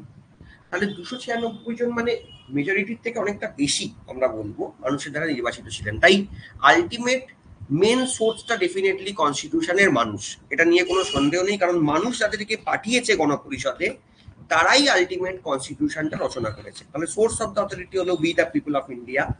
তারপর রাষ্ট্র হিসেবে ভারত কেমন, nature of the Indian state, এটা স্পেসিফিক্যালি দেখো এই যে সভারিন সোশ্যালিস্ট সেকুলার ডেমোক্রেটিক রিপাবলিক। আচ্ছা খেয়াল করে দেখো ভারত কেমন দেশ। তাহলে আমি কিন্তু প্রথমে যখন আগেও এটা লিখেছিলাম, তুমি যাতে খেয়াল করে দেখবে এখানে কিন্তু আমি যখন প্রথম কথাটা লিখছি আমি কিন্তু 1 নম্বরে লিখেছি সভারিনের কথা। সবার প্রথমে আমি লিখেছি সভারিন, তারপর দিয়েছি সোশ্যালিস্ট, তারপর দিয়েছি সেকুলার, তারপর দিয়েছি ডেমোক্রেটিক, তারপর দিয়েছি রিপাবলিক। দেখো আমি তো চাইলে প্রথমে রিপাবলিকও বলতে পারতাম। আমি দেখেছি অনেকে জিজ্ঞেস করে, অনেকে যখন আমি জিজ্ঞেস করি আচ্ছা ভারত কেমন দেশ, ভারতের নেচার কেমন, তারা বলে হ্যাঁ এই তো ভারত রিপাবলিক আছে, ভারত একটা ডেমোক্রেটিক কান্ট্রি, ভারত একটা সোশ্যালিস্ট কান্ট্রি। না, যদি আমাকে জিজ্ঞেস করে ভারত কেমন দেশ, তাহলে আমাকে উত্তর দিতে হবে ভারত হলো একটা সভারিন socialist secular Democratic Republic. Bharat হলো একটা সার্বভৌম সমাজতান্ত্রিক ধর্মনিরপেক্ষ গণতান্ত্রিক প্রজাতন্ত্র। কিন্তু কেন মানে হঠাৎ আমাকে এই ওয়ার্ডগুলো এইভাবেই কেন বলতে হবে? আমি আগে পরে বললে অসুবিধাটাই বাকি আছে। অসুবিধাটা আছে এই কারণে, বিকজ আমরা যদি কোনো প্রিএমবেলটা দেখি, ভালো করে খেয়াল করে দেখো প্রিএমবেলটাতে যে সভারিন সোশ্যালিস্ট সেকুলার ডেমোক্রেটিক রিপাবলিক অর্থাৎ নেচার অফ ইন্ডিয়ান স্টেট যে কথাটা বলা আছে, যেটা আমরা এখানে 2 নম্বর ইনগ্রেডিয়েন্টের ভেতরে অন্তর্ভুক্ত করেছি, খেয়াল করে দেখো এর মাঝে কোনো পাংচুয়েশন নেই বা এর মাঝে কোনো কমা দেখতে পাচ্ছ না, কোনো কমা নেই। কমা নেই মানে হলো এই পুরো যে সভারিন সোশ্যালিস্ট সেকুলার ডেমোক্রেটিক রিপাবলিক, এটা কিন্তু একটা ওয়ার্ড নয় আলাদা আলাদা, এটা হলো একটা ওয়ার্ড ফ্রেম। এটা হলো একটা ওয়ার্ড ফ্রেম। আর যদি সেটা ওয়ার্ড ফ্রেম হয়, আলাদা আলাদা শব্দ না হয়, তাহলে তুমি আগে ডেমোক্রেটিক, আগে সেকুলার, আগে রিপাবলিক বলতে পারবে না। তোমাকে কিন্তু ভারত কেমন দেশ বললে সভারিন সোশ্যালিস্ট সেকুলার ডেমোক্রেটিক রিপাবলিক এই টার্মটাই বলতে হবে। ঠিক আছে, আশা করি বুঝতে পেরেছো nature of the Indian state. তারপর সংবিধান তৈরির উদ্দেশ্য কি, অবজেক্টিভস অফ দ্য কনস্টিটিউশন, আমি আগেই বলছিলাম জাস্টিস দেয়া, মানুষকে লিবার্টি দেয়া, ইকুয়ালিটি দেয়া, ফ্র্যাটার্নিটি দেয়া, সেটা। এবং লাস্ট যেখানে ডেট অফ অ্যাডপশন, যেখানে পরিষ্কার বলা আছে 26 ডে অফ নভেম্বর 1949, 26শে নভেম্বর 1949 ভারতের সংবিধান অ্যাডপ্ট এবং এনাক্ট হচ্ছে। তাই যদি তোমাকে জিজ্ঞেস করে যে ভারতের সংবিধান কবে অ্যাডপ্ট হয়েছিল, সেটা সংবিধানের কোথায় বলা আছে? সংবিধানে সেটা কোনো পার্টে বা সংবিধানের কোনো আর্টিকেলের ভেতরে বা সংবিধানের কোনো শিডিউলের ভেতরে কিন্তু সেটা বলা নেই। সেটা বলা আছে আমাদের সংবিধানের প্রিএমবেলের একদম শেষ পার্টটাতে এসে। তাই গোটা প্রিএমবেলটাকে আমরা 4টে ভাগে ভাগ করলাম: source of authority of the constitution, nature of the Indian state, উদ্দেশ্য কি কনস্টিটিউশন তৈরির, অবজেক্টিভস কি, এবং কনস্টিটিউশন যবে অ্যাডপ্ট হচ্ছে সেই ডেটটা কবে, 4টেই কিন্তু পরপর পরপর দেওয়া আছে। এবং nature of the Indian state হিসেবে যদি বলা হয়, ভারতকে কিন্তু সভারিন, সোশ্যালিস্ট, সেকুলার, ডেমোক্রেটিক রিপাবলিক বলতে হবে, আগে পরে বলা যাবে না, কারণ এগুলো আলাদা আলাদা শব্দ নয়, পুরোটাই একটা নাম হিসেবে আসে। কৌশিক পাল, কৌশিক অনেকে আছে, পাল অনেকে আছে, কিন্তু কৌশিক পাল অধ্যয়নে একজনই আছে। যদি দুজন থাকে তাহলে তাকে আলাদাভাবে ডিনোট করতে হবে। সৌমেন অনেকে হয়, চক্রবর্তী অনেকে হয়, কিন্তু সৌমেন চক্রবর্তী অধ্যয়নে যদি থাকে একজনই আছে। যদি দুজন সৌমেন চক্রবর্তী থাকে তাহলে আমরা আরেকটা আলাদা বিশেষণ দিয়ে ওদের দুজনকে বোঝানোর চেষ্টা করব। ঋতজা অনেকে হতে পারে, কুন্ডু অনেকে হতে পারে, কিন্তু ঋতজা কুন্ডু একজনই। শুধু কুন্ডু বললেও হবে না, ঋতজা বললেও হবে না। ঠিক সেইভাবে যদি বলা হয় ভারত কেমন দেশ, আমাকে কিন্তু প্রপার প্যাটার্নটা মেনটেন করতে হবে। ভারত হলো একটা সভারিন, socialist, secular, Democratic Republic. Clear হয়েছে কিনা আমাকে একটুখানি কনফার্মেশন দাও। সবাই আমাকে বলো এই স্লাইডটা বুঝতে পেরেছো কিনা। দুর্দান্ত একটা ইম্পর্টেন্ট সাইট, সংবিধান বোঝাটা খুব ভালো করে দরকার। সবাই আমাকে বলো বোঝা গেছে কিনা, ক্লিয়ার হয়েছে কিনা। এবং এতদিন তোমরা যেটা জানতে তার মধ্যে হয়তো কিছু অসঙ্গতি থাকতে পারে, আশা করি আজকের পড়া থাকবে না। ক্লিয়ার আছে কিনা আমাকে একটু বলে দাও।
আচ্ছা, এইখানে মোটামুটি বুঝতে পেরেছো, সবাইয়েরই প্রায় ক্লিয়ার আছে যা দেখতে পাচ্ছি। কোনো সমস্যা নেই, এই অবধি তো সবাই ক্লিয়ারই আছে। আচ্ছা, এরপরে যে জায়গাটা আমরা যাব সেখানে ওয়ার্ডসগুলো আমরা একটুখানি বোঝার চেষ্টা করব। মোটামুটি আমরা ওয়ার্ডসগুলোর মানে জানি, তাতে অসুবিধে কিছু নেই। We the people of India, it indicates the ultimate সভারেনিটি of the people of India who is source of the constitution, এটা আমরা অলরেডি এক্সপ্লেন করলাম। সভারেন কথাটার কি মানে? The term means that India has its own independent authority. আমরা স্বাধীন তো বটেই, তার সাথে আমরা সভারিনও বটে। এবং দেখো তার সাথে যেটা বলছে যে and it is not a dominion of any other external power. এটা কোনো এক্সটার্নাল পাওয়ারের ডমিনিয়নের আন্ডারে পড়ে না। দেখো এইটা আমি খুব ভালোভাবে তোমাদেরকে আগে একবার বলেছি, হয়তো মনে থাকতেও পারে, আমি আর একবার তবুও বলে দিচ্ছি। এই সভারিনিতে এই ব্যাপারটা তোমরা মাথায় রাখবে। সেটা হলো যে আগে যখন কংগ্রেস প্রথমে তৈরি হয়েছিল 1885 সালের ডিসেম্বর মাসে, তখন কিন্তু কংগ্রেস যে কথাটা বলতো যে আমাদের এখন এই মুহূর্তে একটাই দাবি, সেটা হলো আমাদের ডমিনিয়ন স্ট্যাটাস দিয়ে দাও। এখন ডমিনিয়ন স্ট্যাটাস মানে স্বায়ত্ত শাসন, কিন্তু তবুও কারুর ডমিনিয়নে থাকবো আমরা। কাদের ডমিনিয়নে থাকবো? তার মানে হলো ব্রিটিশ ডমিনিয়ন হিসেবে ভারত থাকতে চায়। এখন ব্রিটিশ ডমিনিয়ন কথাটার মানে কি? ব্রিটিশ ডমিনিয়ন, ডমিনিয়ন স্ট্যাটাস মানে হলো, ডমিনিয়ন স্ট্যাটাস কথাটার মানে হলো ইন্ডিপেন্ডেন্স আমাদের থাকবে, ইন্ডিপেন্ডেন্স থাকবে, কিন্তু আমাদের কোনো সভারিনিটি থাকবে না। এখন তুমি যদি বলো এই জিনিসটাকে আমরা কি করে বুঝবো, খুব ভালো করে বোঝো। এই যে যখন আমাদের এই ডমিনেন্স রেস কথাটার মানে হলো যে আমাদের দুটো হেড থাকবে, যেটা হেড অফ দ্য স্টেট একটা, যে রাষ্ট্রের হেড, সাংবিধানিক প্রধান, কনস্টিটিউশনাল হেড, এই জায়গাটায় থাকবে হলো ব্রিটিশ ক্রাউন, এবং হেড অফ দ্য গভর্নমেন্ট, সরকারের হেড, রিয়েল হেড হলো প্রাইম মিনিস্টার। তুমি বলবে স্যার এতে সমস্যা কি আছে? ভালো তো, প্রধানমন্ত্রী সেই তো আলটিমেট দিনের শেষে policy maker. Head of the state তো পলিসি মেকার নয়, আমাদের দেশে তো প্রেসিডেন্ট এমনিতেও পলিসি মেকার নয়, না সেটা নয়। কিন্তু প্রবলেম হলো এই ব্রিটিশ ক্রাউন সবকিছুতে কিন্তু ইন্টারফেয়ার করবে, কারণ তারা যেহেতু রাষ্ট্রের প্রধান, তারা সবকিছুতে ইন্টারফেয়ার করবে। আর যদি সবকিছু তারা ইন্টারফেয়ার করে, আমাদের দেশের ইন্টারনাল পলিসি মেকিং এর ভেতরে যদি তারা ইন্টারফেয়ার করে বসে, তাহলে কিন্তু আমাদের দেশে আর কোনো সভানিটি বা সার্বভৌমত্ব থাকবে না। স্বাধীন হয়তো আমরা থাকবো, কিন্তু আমরা ব্রিটিশ ডমিনেট হিসেবে থাকবো। স্যার তাহলে কংগ্রেস এই ডিমান্ডটা কেন করেছিল প্রাথমিকভাবে? কারণ তখন কংগ্রেস একটা জিনিসই ভাবতো যে আমরা যদি স্বাধীন হয়েও যাই, তারপর যদি আমরা দেশটাকে ভালো করে চালাতে না পারি, কারণ তার আগে তো স্বাধীনতা কি জিনিস আমরা জানতাম না, তার থেকে বরং মাথার উপরে ব্রিটিশ ক্রাউন থাকুক, আমরা বরং সভারেনিটিটাকে কম্প্রোমাইজ করে নেব, ওটা ওইটুকুনি আমরা স্যাক্রিফাইস করে দেবো, অসুবিধে কিছু নেই, আমরা বরং বাবা ইন্ডিপেন্ডেন্ট থাকি, এই ভালো, মাথার উপরে ব্রিটিশ ক্রাউন থাকুক, সে আর তারা আমাদেরকে হেল্প করবে, তারা আমাদের সাথে থাকবে, পাশে থাকবে, এইভাবে আমরা আমাদের দেশকে চালাবো, আমাদের সভারেনিটি বা সার্বভৌমত্বের দরকার নেই। কিন্তু 1929 সালে এসে যখন আমাদের হিস্টোরিক লাহোর সেশন হলো, তখন আমাদের কংগ্রেসের যে ডিম্যান্ড সেটা চেঞ্জ হয়ে গেল। নতুন জেনারেশন কংগ্রেসের যখন এলো, তারা বললো না না, ডমিনিয়ন স্ট্যাটাস ওসব আমাদের বাবা কাকারা চাইতে পারে, কিন্তু আমরা, নেহেরু, মৌলানা আবুল কালাম আজাদ, সুভাষচন্দ্র বোস, সর্দার প্যাটেল, তারা বললো যে না, আমরা চাই একদম প্রপার পূর্ণ স্বরাজ, আমরা চাই আমাদের দেশে পূর্ণ স্বরাজ থাকুক। আর পূর্ণ স্বরাজ কথাটার মানে হলো সেখানে ইন্ডিপেন্ডেন্স তো অবশ্যই থাকবে, এবং তার সাথে সভারেনিটিও থাকবে। কিন্তু সভারেনিটি থাকার মানেটা এটাই যে মাথার ওপরে হেড অফ দ্য স্টেট হিসেবে যিনি থাকবেন, তিনি কিন্তু ভারতেরই হবেন। তাই হেড অফ দ্য স্টেট হিসেবে যিনি থাকবেন তাকে হতে হবে প্রেসিডেন্ট, যদি ভারতে পূর্ণ স্বরাজ হতে হয়, এবং হেড অফ দ্য গভর্নমেন্ট হিসেবে থাকতে হবে প্রাইম মিনিস্টারকে। তাহলে ভারতে পূর্ণ স্বরাজ থাকবে, কারণ প্রেসিডেন্ট আমাদের দেশেরই লোক, কোনো ব্রিটিশ ক্রাউন বা অন্য দেশের ডমিনিয়ন হিসেবে আমরা থাকবো না। কিন্তু 1947 সালে যখন আমাদের দেশকে স্বাধীনতা দেওয়া হলো, তখন আমরা যে আইনের মাধ্যমে স্বাধীনতা পেয়েছিলাম সেটা হলো, তোমরা জানো, ইন্ডিয়ান ইন্ডিপেন্ডেন্স অ্যাক্ট 1947। আমাদের দেশকে স্বাধীনতা দেওয়া হয়েছিল যে আইনের মাধ্যমে, সেই আইনটার নাম কি? সেই আইনটার নাম হলো Indian independence act, Indian independence act 1947। সেখানে ভারতকে বলা হলো, আচ্ছা তোমাদেরকে স্বাধীনতা তো দিয়ে দিলাম, খুব ভালো কথা, কোনো সমস্যা নেই, কিন্তু স্বাধীনতা তো দিয়ে দিলাম, তো দেশটাকে চালাবে কি করে? এখনো তো তোমাদের দেশে কোনো সংবিধান তৈরি হয়নি। 9 ডিসেম্বর প্রথম সেশন হতে পারে, সেটা আলাদা কথা, কিন্তু সংবিধানটা এখনো তোমরা কমপ্লিট করতে পারোনি। ইনফ্যাক্ট তোমাদের কোনো এখনো ড্রাফটিং কমিটি তৈরি হয়নি। তোমাদের মনে আছে আমাদের দেশে ড্রাফটিং কমিটি তৈরি হয়েছিল 29 আগস্ট 1947, ভারত স্বাধীনতার পরে। তাই এখন যদি আলটিমেট তোমাদের স্বাধীন হয়েও যাও, দেশ চালাবে কি করে? তোমাদের তো এই মুহূর্তে দেশ চালাবার কোনো জায়গা নেই।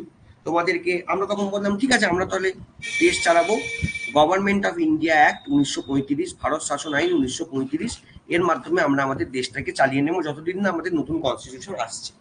খুব ভালো কথা। তোমরা যদি ultimate government of India act 1935-এর মাধ্যমেই দেশ শাসন করো, এই আইনটা তো দিনের শেষে ব্রিটেনের তৈরি, এইটা তো ভারতীয়দের তৈরি আইন নয়। তাহলে যতদিন না তোমাদের দেশে কনস্টিটিউশন এনফোর্স হচ্ছে, ততদিন তোমরা ভারত শাসন আইন 1935-এর মাধ্যমে দেশ চালাও, কিন্তু ততদিন তোমাদেরকে ব্রিটেনের আন্ডারে ডমিনিয়ন হিসেবে থাকতে হবে, ব্রিটিশ ডমিনিয়ন হিসেবে থাকতে হবে। তোমরা কিন্তু সার্বভৌমত্বের কথা বলতে পারবে না। তাই জন্য আমরা বলি সবসময় যে 1947 সালের 15 আগস্ট এই দিনটা থেকে, যেদিন আমরা স্বাধীন হয়েছিলাম, সেখান থেকে 1950 সালের 26 জানুয়ারি যেদিন আমাদের সংবিধান এনফোর্স করা হয়, এই যে পিরিয়ডটা ততদিন কিন্তু আমরা স্বাধীনতা পেলেও আমরা ব্রিটিশ ডমিনিয়ন হিসেবে কাজ করেছিলাম, ব্রিটিশ ডমিনিয়ন হিসেবে ছিলাম। প্রধানমন্ত্রীর জায়গায় ছিলেন জওহরলাল নেহরু, এখানে ছিল এলিজাবেথ টু, এবং মাথায় রাখবে এই দুজনকে কানেক্ট করার জন্য একটা পোস্ট তৈরি হয়েছিল অবশ্যই ইন্ডিয়ান ইন্ডিপেন্ডেন্স অ্যাক্ট 1947 এর মাধ্যমে, যে পোস্টটার নাম ছিল governor general of independent India. বেশি দিন তো এই পোস্টটা ছিল না, এই পোস্টটা ততদিন ছিল যতদিন ব্রিটিশ ক্রাউন আমাদের মাথার ওপরে ছিল এবং যতদিন আমরা ব্রিটিশ ডমিনিয়ন হিসেবে ছিলাম। তো ন্যাচারালি এই পোস্টটার দুজন হোল্ডার ছিল। ইনিশিয়াল হোল্ডার ছিল আমাদের লাস্ট ভাইসরয় মানে মাউন্ট ব্যাটেন, এবং তারপর সিআর গোপালাচারী, চক্রবর্তী রাজা গোপালাচারী। তারপর যখন আমরা 1950 সালে কনস্টিটিউশন এনফোর্স করলাম তখন আমরা সভারিন হয়ে গেলাম। ন্যাচারালি আমাদের দেশ চালাবার আইন আমরা তৈরি করে ফেললাম এবং ব্রিটিশ ক্রাউনকে রিপ্লেস করে রাজেন্দ্র প্রসাদ 26 জানুয়ারি ভারতবর্ষে ওথ করলো, এবং অ্যাকচুয়ালি আমরা স্বাধীন হলাম যেদিন আমাদের সভারিনিটিটা আমরা অর্জন করলাম সেটা হলো 26শে জানুয়ারি 1950। তাই জন্য আমরা একটা কথা বলি, সভারিনিটির মানে হলো এটা একটা এমন টার্ম যেখানে বলা হচ্ছে ভারত কিন্তু একটা নিজস্ব ইন্ডিপেন্ডেন্ট অথরিটি এবং ভারত কোনো এক্সটার্নাল পাওয়ারের ডমিনিয়নে তারা নেই, তাই তারা সভারিন, সার্বভৌম। এবং লেজিসলেচারের কাছে পাওয়ার আছে কিসের? টু মেক ল, আইন তৈরি করার। যদিও কিছু লিমিটেশন রয়েছে। কি লিমিটেশন রয়েছে? অবশ্যই আমরা জানি যে আমাদের সংবিধানকে মেনে দেশে আইন বা পলিসি চালাতে, আইন তৈরি করতে হয় বা পলিসি তৈরি করতে হয়। কেন? কারণ সংবিধানের বিরুদ্ধে গিয়ে তুমি কি করে কোনো আইন বা পলিসি বানাবে? সংবিধান তো দেশের সুপ্রিম ল, আর সংবিধানের বিরুদ্ধে গিয়ে আমাদের দেশে যদি কোনো আইন বা পলিসি তৈরি হয় তাহলে আমাদের দেশের যে জুডিশিয়ারি সেই আইনকে বা পলিসিকে কিন্তু লাগু হতে দেবে না, নাল অ্যান্ড ভয়েড করে দেবে। তাই লেজিসলেচারের কাছে আইন তৈরির ক্ষমতা আছে, কারণ ভারত একটা সার্বভৌম দেশ। অন্য কোনো বাইরের দেশের আন্ডারে ডমিনিয়ন আমরা করি না, অন্য কোনো বাইরের দেশ আমাদেরকে কন্ট্রোল করতেও পারবে না। তবে হ্যাঁ, আইনসভার কাছে বা সরকারের কাছেও পলিসি তৈরি করার বা আইন তৈরি করার লিমিটেড পাওয়ার রয়েছে, কারণ আমাদের দেশকে সংবিধান মেনে আইন তৈরি করতে হয়। আমাদের কোনো রুলার নেই যে আমাদের আনলিমিটেড পাওয়ার রয়েছে। We are under a government, আমরা সরকারের আন্ডারে আছি, সরকারকে সংবিধান মেনে চলতে হয়, যেটাকে আমরা বলি ডক্ট্রিন অফ লিমিটেড গভর্নমেন্ট। তাহলে আমাকে তোমরা বলো, সভারিন শব্দটা আশা করি তোমাদের কাছে জলের মতো ক্লিয়ার হয়ে গেছে, একটু কনফার্মেশন আমাকে দাও। তাহলে প্রথম দুটো শব্দ আমাদের পুরো বুঝতে পেরে গেছি আমরা, একটু আমাকে কনফার্মেশন দাও পুরো জলের মতো ক্লিয়ার কিনা। আশা করি জলের মতো ক্লিয়ার, কারণ ভারতবর্ষ কিন্তু একসময় সভারিন ছিল না, স্বাধীনতার পরেও সভারিন ছিল না। কেন ছিল না সেটা তোমরা বুঝতে পেরেছো, এখন কেন সভারিন সেটাও আশা করি তোমরা বুঝতে পেরেছো, এবং পুরো হিস্টোরিক্যাল ব্যাকগ্রাউন্ড সমেত কিন্তু তোমাদের আইডিয়া ক্লিয়ার, আমি যদি ভুল না করি। সবার কেমন লাগছে কনস্টিটিউশন পড়তে বলো? ভাল লাগছে তো? কনস্টিটিউশন পড়ে এবার মনে হচ্ছে তো কনস্টিটিউশন সাবজেক্টটা ভালো, খারাপ নয় সাবজেক্টটা সবটা মুখস্থ করার নয়। ঠিক আছে, আমাকে অনেকে অভিযোগ করে, বিশেষ করে আমার কাছে পড়ার আগে, যে স্যার কনস্টিটিউশনে তো প্রচুর মুখস্থ করতে হয়। মনে হয় না খুব একটা মুখস্থ করতে হয় বলে, যদি বুঝে সেই ডেপথে গিয়ে আমরা পড়তে পারি। ঠিক আছে, এটাতে আমাদের দুটো সুবিধে, এক হলো মেন্সের মতো করে আমরা আমাদেরকে রেডিও করতে পারবো, আর সেকেন্ড সুবিধে হলো এটাই যে আমাদের ডেপথ ক্লিয়ার হবে, কারণ কনসেপ্ট যদি আমাদের ক্লিয়ার থাকে তাহলে আমাদের কোনো সমস্যা নেই। আর তোমরা যে পরীক্ষার জন্য প্রিপারেশন করছো সেখানে কনসেপ্ট ক্লিয়ারই রাখতে হবে, ওপর পড়লে কিন্তু হবে না।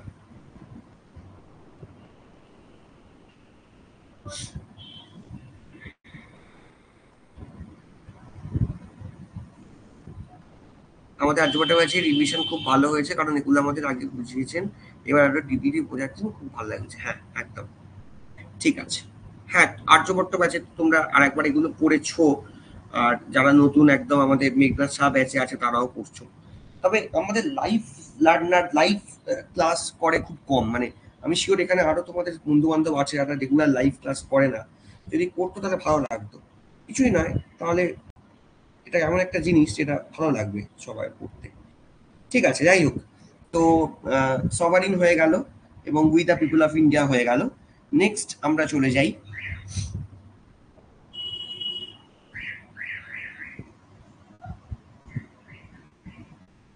সোশ্যালিস্ট। দেখো সোশ্যালিস্ট যেটা আছে, এখানে কিন্তু একটা কথা বলা আছে সোশ্যালিস্টের। দেখো, যখন থেকে এপিজেতে আপনার পড়ানো দেখেছি তখন থেকে দারুণ লাগছে, অসাধারণ সহজ হয়ে যায়। ঠিক আছে, চলো এইখানে দেখো, দেখো একটা জিনিস আছে সোশ্যালিস্ট। এই সোশ্যালিজম বুঝতে গেলে তোমাকে কিন্তু অরিজিনাল যে সোশ্যালিজম যেটা যেটা আমরা কমিউনিস্ট দেশে দেখি, কমিউনিস্টিক সোশ্যালিজম যেটাকে আমরা বলি, সেটা তোমাকে বুঝতে হবে। তোমরা মোটামুটি ইকোনমিক্সে পড়েছো, একদম বেসিক সপ্তশিশার পড়িয়েছে আমি জানি তোমাদেরকে। সেটা হলো আমাদের ইকোনমিক্সে তো স্পেসিফিক্যালি তিনটে সেক্টর হয় তোমরা জানো। একটা প্রাইমারি সেক্টর হয় যেখানে আমরা ডিরেক্ট ইউজ করি, সেখানে যেগুলো তৈরি হয় কৃষি, খনিজ, এগুলো মাইন্স, এগ্রিকালচার, ফিশারি। তারপর একটা হয় সেকেন্ডারি সেক্টর, এটাকে মেনলি ম্যানুফ্যাকচারিং সেক্টর আমরা বলি। সেকেন্ডারি সেক্টর, ম্যানুফ্যাকচারিং সেক্টর যেটা, এখানে যেটা হয় আমরা প্রাইমারি সেক্টরে যেটা তৈরি করি সেটাকেই কাঁচামাল হিসেবে ইউজ করে আমরা সেকেন্ডারি সেক্টর, যেমন ফর এক্সাম্পল ধরো প্রাইমারি সেক্টরে আমরা তৈরি করলাম কটন, কটনটা একটা এগ্রিকালচারাল প্রোডাক্ট, কটন থেকে আমরা তৈরি করলাম ক্লথস, পোশাক, যেটা secondary sector. Manufacturing sector, production sector, তুমি সবকিছু বলতে পারো। তারপর একটা টার্সিয়ারি সেক্টর হয়, যেটাকে আমরা স্পেসিফিক্যালি টার্সিয়ারি সেক্টরটা মানে যেটাকে আমরা সার্ভিস সেক্টর বলি। এছাড়াও আরো অনেক এরা এক্সটেন্ড করে, বাট মেনলি এই তিনটে সেক্টরই হয়। কমিউনিস্টিক টার্সিয়ারি সেক্টর মানে যেখানে তুমি টাকা দেবে কিন্তু সার্ভিস পাবে, যেমন ধরো কমিউনিকেশন হতে পারে, ব্যাংকিং হতে পারে, এডুকেশন সেক্টর হতে পারে। ঠিক আছে, যেখানে তুমি টাকা দেবে বাট যেটা পাবে সেটাকে তুমি টাচ করতে পারবে না, সার্ভিস সেক্টর। স্পেসিফিক্যালি এই তিনটে সেক্টর একটা কমিউনিস্ট দেশে, এই তিনটে সেক্টর যেটা আছে, এই তিনটে সেক্টর পুরোটাই রাষ্ট্রের আন্ডারে থাকে, স্টেটের আন্ডারে থাকে। ঠিক আছে, রাষ্ট্র এগুলোকে পুরোপুরি কন্ট্রোল করে। কিন্তু আমরা দেখলাম যে মানে তুমি যদি গান্ধিয়ান ফিলোসফি দেখো, গান্ধিয়ান ফিলোসফি কিন্তু বলছে যে না, সবকিছু রাষ্ট্রের হাতে রাখার কোনো মানে নেই, আবার সবকিছু প্রাইভেট মানে আচ্ছা, যদি তুমি এই কমিউনিস্টিক সোশ্যালিজমের উল্টোটা দেখো, যেটা মানে primary sector, secondary sector, tertiary sector পুরো যদি আলটিমেট প্রাইভেট বডির হাতে চলে যায়, তাহলে সেইটাকে আমরা সোশ্যালিজম বলবো না, সেটাকে আমরা ক্যাপিটালিজম বলবো। পুঁজিপতিদের হাতে পুরো দেশ চলে যাবে। সেটা তো লিটারালি আমাদের দেশে সম্ভব নয়। কেন সম্ভব নয় তুমি আমাকে প্রশ্ন করবে? সম্ভব নয় এই কারণে, তুমি 5 মিনিটের জন্য ভেবে দেখো, আজকে আমাদের দেশে আর কোনো সরকারি হাসপাতাল নেই, আমাদের দেশে সব হাসপাতাল প্রাইভেট হসপিটাল হয়ে গেছে। তাহলে ভাবতে পারছো কি অবস্থা হবে? আজকে সরকারি হাসপাতালে লক্ষ লক্ষ মানুষ চিকিৎসা করে, কারণ সত্যি কথা বলতে প্রাইভেট হসপিটাল তারা কোম্পানি। ঠিক আছে, গোয়েঙ্কারা হসপিটাল চালায়, আম্বানিরা হসপিটাল চালায়, টাটারা হসপিটাল চালায়, আমাদের কলকাতায় প্রচুর বিড়লাদের হসপিটাল আছে, তোমরা জানো, সিএমআরআই সব, উডল্যান্ড। তাহলে এই সমস্ত হসপিটালরা আলটিমেট বিভিন্ন কর্পোরেটরা চালায়, তো তারা তাদের মতো করে সার্ভিস সেখানে দেয়। সার্ভিস হয়তো ভালো হয়, খারাপ হয় বলবো না, কিন্তু প্রবলেম হলো একটা কম্পিটিটিভ ইকোনমিতে একটা প্রাইভেট সেক্টর তো আর ভর্তুকি দেবে না, সাবসিডি দেবে না, বিনা পয়সায় চিকিৎসাও দেবে না। মানুষ যাবে কোথায়? আমাদের দেশের যে সোশিও ইকোনমিক স্ট্রাকচার, সেখানে সব মানুষের পক্ষে অ্যাপোলোয় গিয়ে চিকিৎসা করানো কিন্তু পসিবল নয়, এটা আমাদের বুঝতে হবে। তো তাই জন্য আমাদের দেশে ক্যাপিটালিজম কিন্তু পুরোপুরিভাবে সম্ভব নয়। আজকে আমাদের দেশে প্লেনে, যেটা আমাদের এয়ারলাইন সেক্টর তোমরা বলো, সেখানে কিন্তু আমাদের দেশে পুরোপুরি প্রাইভেটাইজেশন হয়ে গেছে। কারণ এটাও ঠিক যে যারা প্লেন টেন চালায়, যারা প্লেনে ওঠে, তাদের টাকাপত্র আছে, তাদের কাছে যায় আসে না। কিন্তু 5 মিনিটের জন্য ভেবে দেখো তো, যদি আমাদের পুরো রেল সেক্টরটা আজকে প্রাইভেটাইজ হয়ে যায়, তাহলে কি হবে? তাহলে আজকে আমাদের শিয়ালদা থেকে বা হাওড়া থেকে বর্ধমানের ভাড়া হয়ে যাবে 200 টাকা। কি করে লোকজন দেবে? আজকে হাওড়া থেকে বর্ধমানের বোধহয় 20 টাকা ভাড়া, 25 টাকা ভাড়া।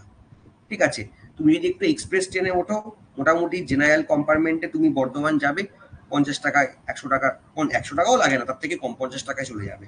তাহলে আজকে তুমি যদি আমাদের রেলটা প্রাইভেটাইজ হয়ে যায়, হয়তো রেলগুলো ঝকঝকে হবে, ট্রেনগুলো ঝকঝকে হবে, কিন্তু ভাবতে পারছো ট্রেনের ভাড়াটা কোথায় যাবে? বর্ধমানের ভাড়া হয়ে যাবে 500 টাকা। কি করে মানুষ অ্যাফোর্ড করবে? বুঝতে হবে। তাই ক্যাপিটালিজম পুরোপুরিভাবে আমাদের দেশে লিটারালি পসিবল নয়। কিন্তু গান্ধীজি এটা বলছেন যে দেখুন, আমাদের দেশে পুরোপুরিভাবে আমরা এটাও চাইছি না যে রাষ্ট্রের হাতে সবটা থাকুক। আমরা চাইছি যারা পুঁজিপতি শ্রেণীর মানুষ, তারাও তাদের মতো করে ইনভেস্ট করুক, private college, private school, private hospital থাকুক, কোনো সমস্যা নেই। তার সাথে সরকারের একটা কন্ট্রোল থাকুক, যেমন ধরো তোমাকে একটা হাসপাতাল যদি বানাতে হয়, প্রাইভেট হাসপাতাল যদি তোমাকে বানাতে হয়, সরকারের থেকে কিন্তু আলটিমেট অনুমোদন নিতে হবে। তোমরা জানো যে যত প্রাইভেট হসপিটাল আছে তাদেরকে কিন্তু একটা লাইসেন্স নিতে হয়, তোমরা জানো, ঠিক আছে। এই অনুযায়ী তো কার্ল মার্কসের সোশ্যালাইজেশন অফ প্রাইভেট প্রপার্টির কথা বলেছেন স্যার, কিন্তু স্যার রিয়েলিটিতে এটা মেনে নেওয়া পসিবল নয়, কারণ যে কেউ কষ্ট করে এরকম আর্ন করে বাড়ি বানালো, according to Karl Marx theory সেই লেবারদেরও শেয়ার দেওয়া হবে ওই বাড়ির। এখন ব্যাপারটা হলো, কার্ল মার্কসের থিওরি তোমাদেরকে কুসুমগুলো আমি পরে পড়াবো। তো কার্ল মার্কসের থিওরি তোমাকে বুঝতে হবে যে প্র্যাকটিক্যালি পসিবল কি পসিবল আমি জানি না, কিন্তু কার্ল মার্কসের লজিক আলাদা, তো সেটা অন্যরকম প্রসঙ্গ। এটা তো দর্শন, কে কোন দর্শনে বিশ্বাস করে। কার্ল মার্কস বিশ্বাস করতেন যে আলটিমেট সবসময় দুটো অপ্রেস ক্লাস থাকবে, মানে দুটো, একটা ক্লাসলেস সোসাইটি, মানে একটা ক্লাস যে সোসাইটি আছে, যেখানে একটা শ্রেণী সমাজ আছে, সেখানে সবসময় দুটো ক্লাস থাকবে। একটা হলো যারা বুর্জোয়া, যারা পুঁজিপতি, যাদের কাছে টাকা আছে, ঠিক আছে, যাদের কাছে প্রচুর টাকা আছে। কিন্তু আর একটা দিকে থাকবে যারা হলো আমাদের শ্রমিক শ্রেণী, মানে যেটাকে কার্ল মার্কস বলছেন প্রোলেটারিয়েট, ঠিক আছে। তো এই যে শ্রমিক শ্রেণী এবং বুর্জোয়া শ্রেণী, দুটো ক্লাসের মধ্যে একটা লড়াই থাকবে। কেন লড়াই থাকবে? কারণ বুর্জোয়ার কাছে টাকা আছে, কিন্তু শ্রমিক শ্রেণী তাদের শ্রম দিয়ে তাদের মতো করে আলটিমেট বুর্জোয়াদের স্বপ্নগুলোকে বাস্তবায়িত করছে। বুর্জোয়া চাইছে যে আমি একটা এরকম প্রচুর বাড়ি বানাবো, প্রচুর বাড়ির প্রজেক্টস বানাবো। আলটিমেট সেটা বুর্জোয়ারা পয়সা থাকলেও করতে পারবে না যদি শ্রমিক শ্রেণী এখানে ইনভলভ না হয়। কিন্তু কি অদ্ভুত ব্যাপার দেখো, এই শ্রমিক শ্রেণীদের কাছে কিন্তু এই বাড়ি কেনার পয়সা নেই। যে বাড়িটা ওরা তৈরি করছে সেই বাড়িটা কিন্তু ওরা কিনতে পারছে না। কেন? কারণ বুর্জোয়ারা যেটা করছে সেটা হলো, বুর্জোয়াদের কাছে যদি 100 কোটি টাকা তারা প্রফিট করে, শুধুমাত্র তারা 20 কোটি টাকা শ্রমিকদের মধ্যে শেয়ার করছে, বাকি 80 কোটি টাকা নিজের কাছে রেখে দিচ্ছে। ঠিক আছে, কেন? কারণ বুর্জোয়ারা মনে করে শ্রমিকদেরকে শুধু দিন আনা দিন খাওয়াটা দিলেই চলবে। তাই কার্ল মার্কস বলছে শ্রমিকদের সাথে বুর্জোয়াদের একটা লড়াই চলবে, ঠিক আছে। এবং এই যে সমাজে একটা ডিফারেন্স তৈরি হচ্ছে, একটা ক্লাসের ক্লাস তৈরি হচ্ছে, এটা একটা ক্লাসলেস সোসাইটি নয়, এটা একটা ক্লাস সোসাইটি, যেখানে বুর্জোয়াদের সাথে শ্রমিকদের লড়াই চলছে, ঠিক আছে। এইটার যেটা মানে বলা হচ্ছে, মানে এই যে ডিফারেন্সটা রয়েছে সোসাইটিতে, একটা ডিফারেন্স, এটাকে কার্ল মার্কস বলছে থিসিস, ঠিক আছে। এবং এই যে ডিফারেন্সের মধ্যে যে লড়াই হচ্ছে, এই লড়াইটা কিন্তু থাকবে, এটাকে বলা হচ্ছে অ্যান্টিথিসিস। এবং এই থিসিস অ্যান্টিথিসিসের লড়াইতে যেটা তৈরি হচ্ছে সেইটা হলো সিনথেসিস। আর যখন এই লড়াইটা শেষ হবে তখন আলটিমেট এই যে মালিকানা, এই বাড়িগুলোর মালিকানায় শ্রমিকদেরও একটা ভাগ থাকবে। এবং যদি বুর্জোয়া শ্রমিকদের লড়াইটা শেষ হয়ে যায়, সিনথেসিস হয়ে যায়, তখন দেশে সমাজতন্ত্র তৈরি হবে, সোশ্যালিজম তৈরি হবে, এমন একটা সমাজতন্ত্র যেখানে কিন্তু কোনো ভাগ থাকবে না। এখন ব্যাপারটা হলো তুমি এই দর্শনের সাথে সহমত হতেও পারো, নাও হতে পারো, ঠিক আছে। কারণ আলটিমেট যারা যেভাবে সমাজকে দেখতে চেয়েছে, রাষ্ট্রকে দেখতে চেয়েছে, কার্ল মার্কস একরকম ভাবে দেখতে চেয়েছে, হেগেল একরকম ভাবে দেখতে চেয়েছে, স্টুয়ার্ট মিল একরকম ভাবে দেখতে চেয়েছে, ঠিক আছে। কার্ল মার্কসের এই যে লজিক, ঠিক আছে, তো এটাকে আমরা বলি দ্বন্দ্বমূলক বস্তুবাদ। কুসুমকলি কি, আমি যদি খুব ভুল না করি, তুমি কি এর আগে পড়েছো, মানে ওই আমাদের রাষ্ট্রবিজ্ঞান পড়েছো? কারণ তোমার প্রশ্নটা শুনে আমার মনে হলো তুমি রাষ্ট্রবিজ্ঞানের ছাত্রী বা রাষ্ট্রবিজ্ঞান পড়েছো, তাই দ্বন্দ্বমূলক বস্তুবাদ এই জিনিসগুলো তুমি জানো, বা হেগেলের থিওরি যেখানে আইডিয়ালিস্ট সোসাইটি বা ভাববাদের কথা বলা হচ্ছে, এগুলো তুমি হয়তো একটু একটু জানো। তো এগুলো কি তুমি পড়েছো, যে এই থিসিস অ্যান্টিথিসিসের লড়াই হবে, সেখানে সিনথেসিস তৈরি হবে? আচ্ছা, ইংলিশ লিটারেচারের স্টুডেন্ট, আচ্ছা আচ্ছা, যাই হোক। তো এই হলো ব্যাপার। যাই হোক, এখন এই তুমি কথাটা খুব একটা ভুল বলনি। কার্ল মার্কসের যে ইডিওলজি সেটাকে বর্তমান সমাজে পুরোপুরিভাবে ইমপ্লিমেন্ট করাটা কঠিন, ঠিক আছে। এটা আমাদের পিছলে, হ্যাঁ, মানে আমি যেহেতু এই সাবজেক্টের স্টুডেন্ট, তো ন্যাচারালি এটা নিয়ে আমি অনেক কিছু বলতে পারি, কিন্তু যাই হোক এখন অত বলার সময় আমাদের নেই বা অবকাশও নেই। যাই হোক, খুব দুর্দান্ত সাবজেক্ট, মানে পলিটিক্যাল সায়েন্স যদি সত্যি কোনোদিনও আইডিয়ালিস্ট থিওরি তোমরা পড়ো, বা ফিউচারে যদি কোনোদিনও পলিটিক্যাল সায়েন্স অপশনাল নাও, মানে ভালোবেসে ফেলবে। ওয়েস্টার্ন থিঙ্কারদের জায়গাটা আমার বেশি ভালো লাগে, আমার ব্যক্তিগতভাবে, ঠিক আছে। হেগেলিয়ান, হ্যাঁ, হেগেলিয়ান থিওরি, গ্রিন, এটা আইডিয়ালিস্ট থিওরি আমরা বলি, ভাববাদ। ভাববাদ থেকে বেরিয়ে এসে কার্ল মার্কস আর ফ্রেডরিক অ্যাঞ্জেলস, ওনার যে ব্রিটিশ বন্ধু, তারা আবার বস্তুবাদের কথা বলছেন। অনেক কিছু একদিন যদি কখনো সুযোগ হয় নিশ্চয়ই বলবো, ঠিক আছে, অনেক কিছু বলার আছে। কিন্তু যাই হোক, গান্ধিয়ান ফিলোসফি যদি আমরা বলি, বা রুসো যে ফিলোসফি নিয়ে এসেছিলেন, সেখানে ওরা বলছে যে না, এটা কেনই বা হবে, আমাদের সবকিছু কেন সরকার কন্ট্রোল করবে, সরকারের সবকিছু কন্ট্রোল করার কোনো জায়গা নেই। কেন জায়গা নেই? কারণ ধরো আজকে আমাদের যারা রতন টাটা আছে, এখন নেই অবশ্য, যারা টাটা আছে, বিড়লা আছে, তাদের কাছে প্রচুর টাকা আছে। ধরো আজকে কুসুমকলি, প্রজ্ঞা, রানা, ঋতজা, সৌমেন, আমাদের এখানে যারা যারা আছো, তোমরা সবাই পরে WBCS হয়ে গেলে বা খুব বড় বড় চাকরি পেলে। এই বড় চাকরি পাওয়ার পর তোমাদের তো ইচ্ছে হতেই পারে যে নিজেদের একটা স্কুল তৈরি করবে। ইচ্ছে হতেই পারে, না ইচ্ছা হওয়ার তো কিছু, একটা স্কুল বানাবে, একটা কলেজ বানাবে, ঠিক আছে। তাহলে আলটিমেট যদি তোমরা স্কুল কলেজ সব বানাতে যাও, তাহলে মেন সমস্যাটা যেটা গিয়ে দেখা দেবে, সেটা হলো যদি সবকিছুই রাষ্ট্র কন্ট্রোল করে একটা কমিউনিস্টিক সোশ্যালিজমের মতো, তোমরা তো সেটা বানাতে পারবে না। তাই জন্য এখানে বলা হচ্ছে যে না, আমরা কমিউনিস্টিক সোশ্যালিজম থেকে বেরিয়ে আসতে চাইছি, এবং আমরা এমন একটা সোশ্যালিজমের কথা বলছি যেটা হলো গান্ধিয়ান সোশ্যালিজম, যেখানে সবাইকে নিয়ে আমরা থাকবো, যেখানে প্রাইভেট সেক্টর যেমন থাকবে, তেমন এখানে গভর্নমেন্ট সেক্টরও থাকবে, পাবলিক আর প্রাইভেট দুজনেই থাকবে, এবং শান্তিপূর্ণভাবে এরা সহাবস্থান করবে, এবং একটা মিক্সড ইকোনমি বা মিশ্র অর্থনীতির কথা বলা হচ্ছে। কিন্তু একটাই লজিক, সেটা হলো আলটিমেট যারা প্রাইভেট বডি হবে, তাদেরকে কোথাও না কোথাও পেছন থেকে গভর্নমেন্ট কন্ট্রোল করবে। যেমন ধরো ফর এক্সাম্পল, তুমি যদি ওষুধের দোকান বানাও, তাহলে তোমাকে একটা লাইসেন্স নিতে হবে। তুমি প্রাইভেট কলেজ বানাও, প্রাইভেট ইউনিভার্সিটি বানাও, কিন্তু সেখানে তুমি যদি এক্সেসিভ ফিজ বাচ্চাদের থেকে নাও, তখন কিন্তু তোমার লাইসেন্স ক্যান্সেল করা যেতে পারে। অর্থাৎ এখানে মেন যে গল্পটা হচ্ছে, সেটা হলো বাচ্চাদের আলটিমেট, ধরো তুমি একটা ব্যাংক বানালে, কিন্তু তুমি যদি রিজার্ভ ব্যাংকের যে আহ, তোমার পলিসি আছে সেটা যদি ফলো না করো, তাহলে কিন্তু তোমার ব্যাংকের লাইসেন্স ক্যান্সেল হয়ে যাবে। অর্থাৎ কন্ট্রোলটা কিন্তু সরকারের হাতে রয়েছে। আরবিআই ব্যাংকগুলোকে রেগুলেট করছে। তারপর ধরো ফর এক্সাম্পল, আমাদের IRDA ইন্স্যুরেন্স কোম্পানিগুলোকে রেগুলেট করছে, সেবি মিউচুয়াল ফান্ডগুলোকে রেগুলেট করছে। তারপর ধরো for example, drug control authority of India, Indian council of medical research, এরা আমাদের মেডিকেল সেক্টরটাকে রেগুলেট করছে।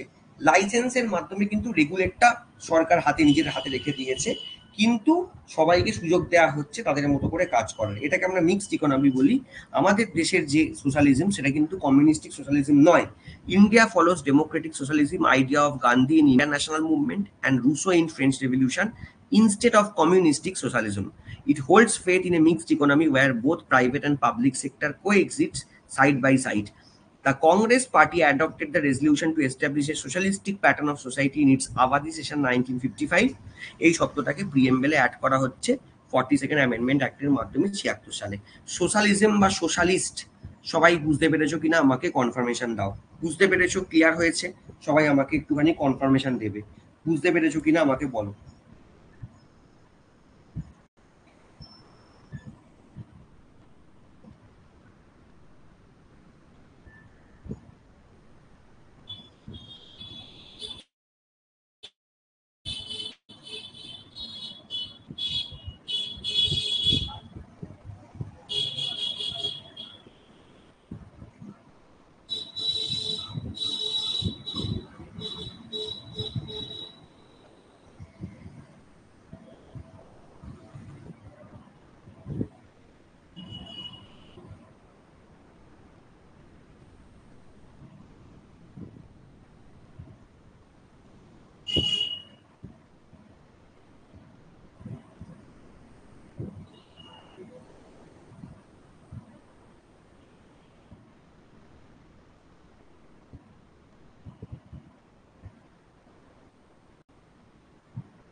চলো, তাহলে মোটামুটি এই অবধি ক্লিয়ার হয়ে গেল। আহ, আচ্ছা,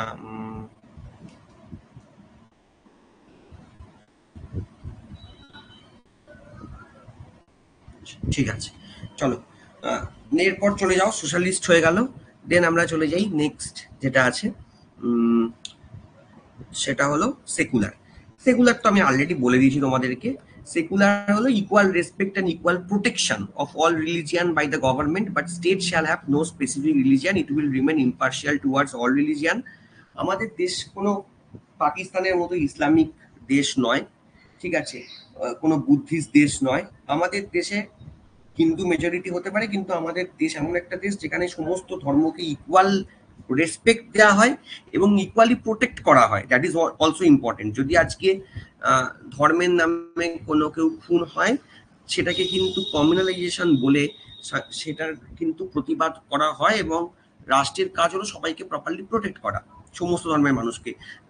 মুসলিম বা খ্রিস্টান এরা তো সংখ্যায় প্রচুর আছে আমাদের দেশে, হিন্দু বাইরে, কিন্তু তুমি দেখবে জেন যারা আছেন বা ফর এক্সাম্পল যারা পার্সি আছে, তারা কিন্তু সংখ্যা অনেকটাই কম, কিন্তু তারপরেও তাদেরকে ইকুয়ালি রেসপেক্ট করা হয়। একজন হিন্দুর মানে রাষ্ট্রের চোখে হিন্দু যতটা ইম্পর্টেন্ট, একজন পার্সি, একজন মুসলিম, একজন খ্রিস্টান, একজন শিখ, একজন বুদ্ধিস্ট, তিনিও কিন্তু ততটাই ইম্পর্টেন্ট রাষ্ট্রের চোখে।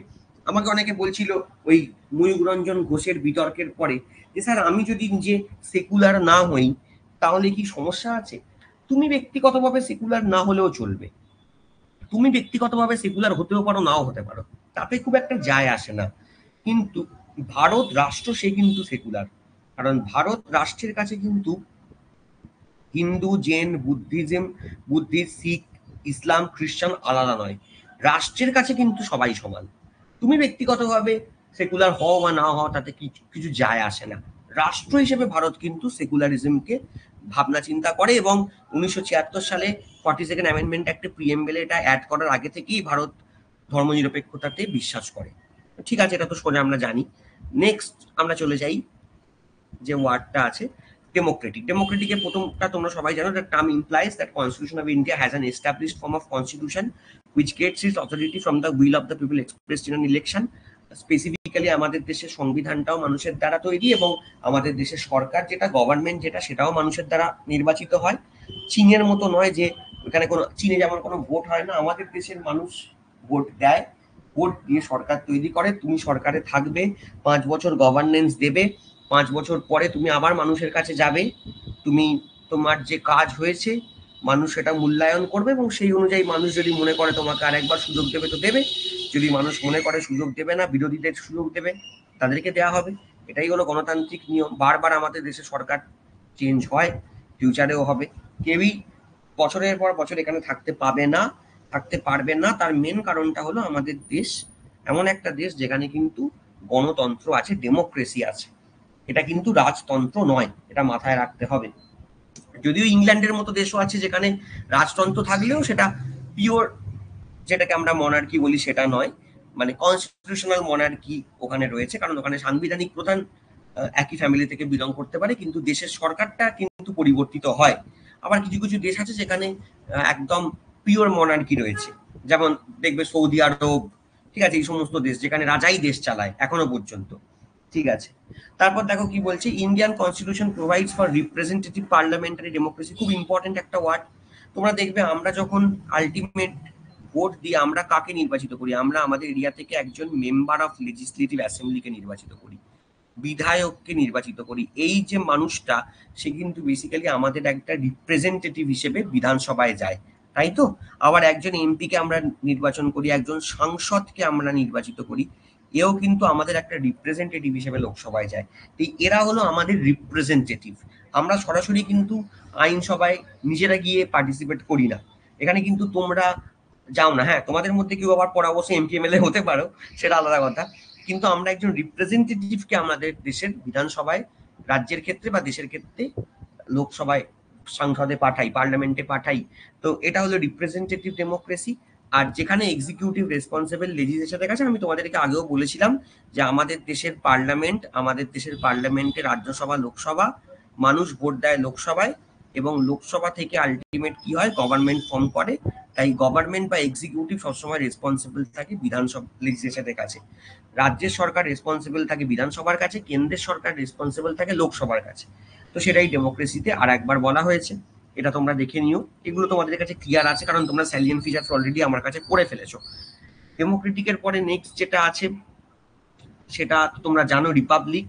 রিপাবলিক ডেমোক্রেটিক পলিটিকে দুভাবে ক্লাসিফাই করা হয়, একটা মনার্কি একটা রিপাবলিক। ইংল্যান্ড হলো মনার্কি, কারণ ইংল্যান্ডে হেড অফ দ্য স্টেট নির্বাচিত নয়, হেড অফ দ্য স্টেট হলো ওদের ওই বাকিংহাম প্যালেস থেকে আসে। Elizabeth one, Elizabeth two, Victoria one, Victoria two, Charles one, Charles two, George one, George two, হাজার ঘন্টায় আছে ওদের। এর আগে যেমন ছিল এলিজাবেথ টু বুড়িটা, ওই যার ছবি দেখতে পাচ্ছ, সে মারা গেছে, ওর ছেলে এসছে চার্লস থ্রি এখন। তো ওদের একই ফ্যামিলি থেকে আসে। কিন্তু আমাদের দেশের যে প্রেসিডেন্ট সে কিন্তু আলটিমেট নির্বাচিত হয় মানুষের। আমাদের সরাসরি আমরা ভোটে অংশগ্রহণ করি না, কারণ প্রেসিডেন্ট পলিসি মেকার নয়, তাই সরাসরি আমাদের ভোটে অংশগ্রহণ করার কোনো মানে হয় না। প্রেসিডেন্টের ভোটে অনেক এক্সট্রা খরচা হয়ে যাবে, তাই জন্য আমরা যাদের এমএলএ এমপিদের ভোট দিই তারা প্রেসিডেন্টকে নির্বাচিত করে।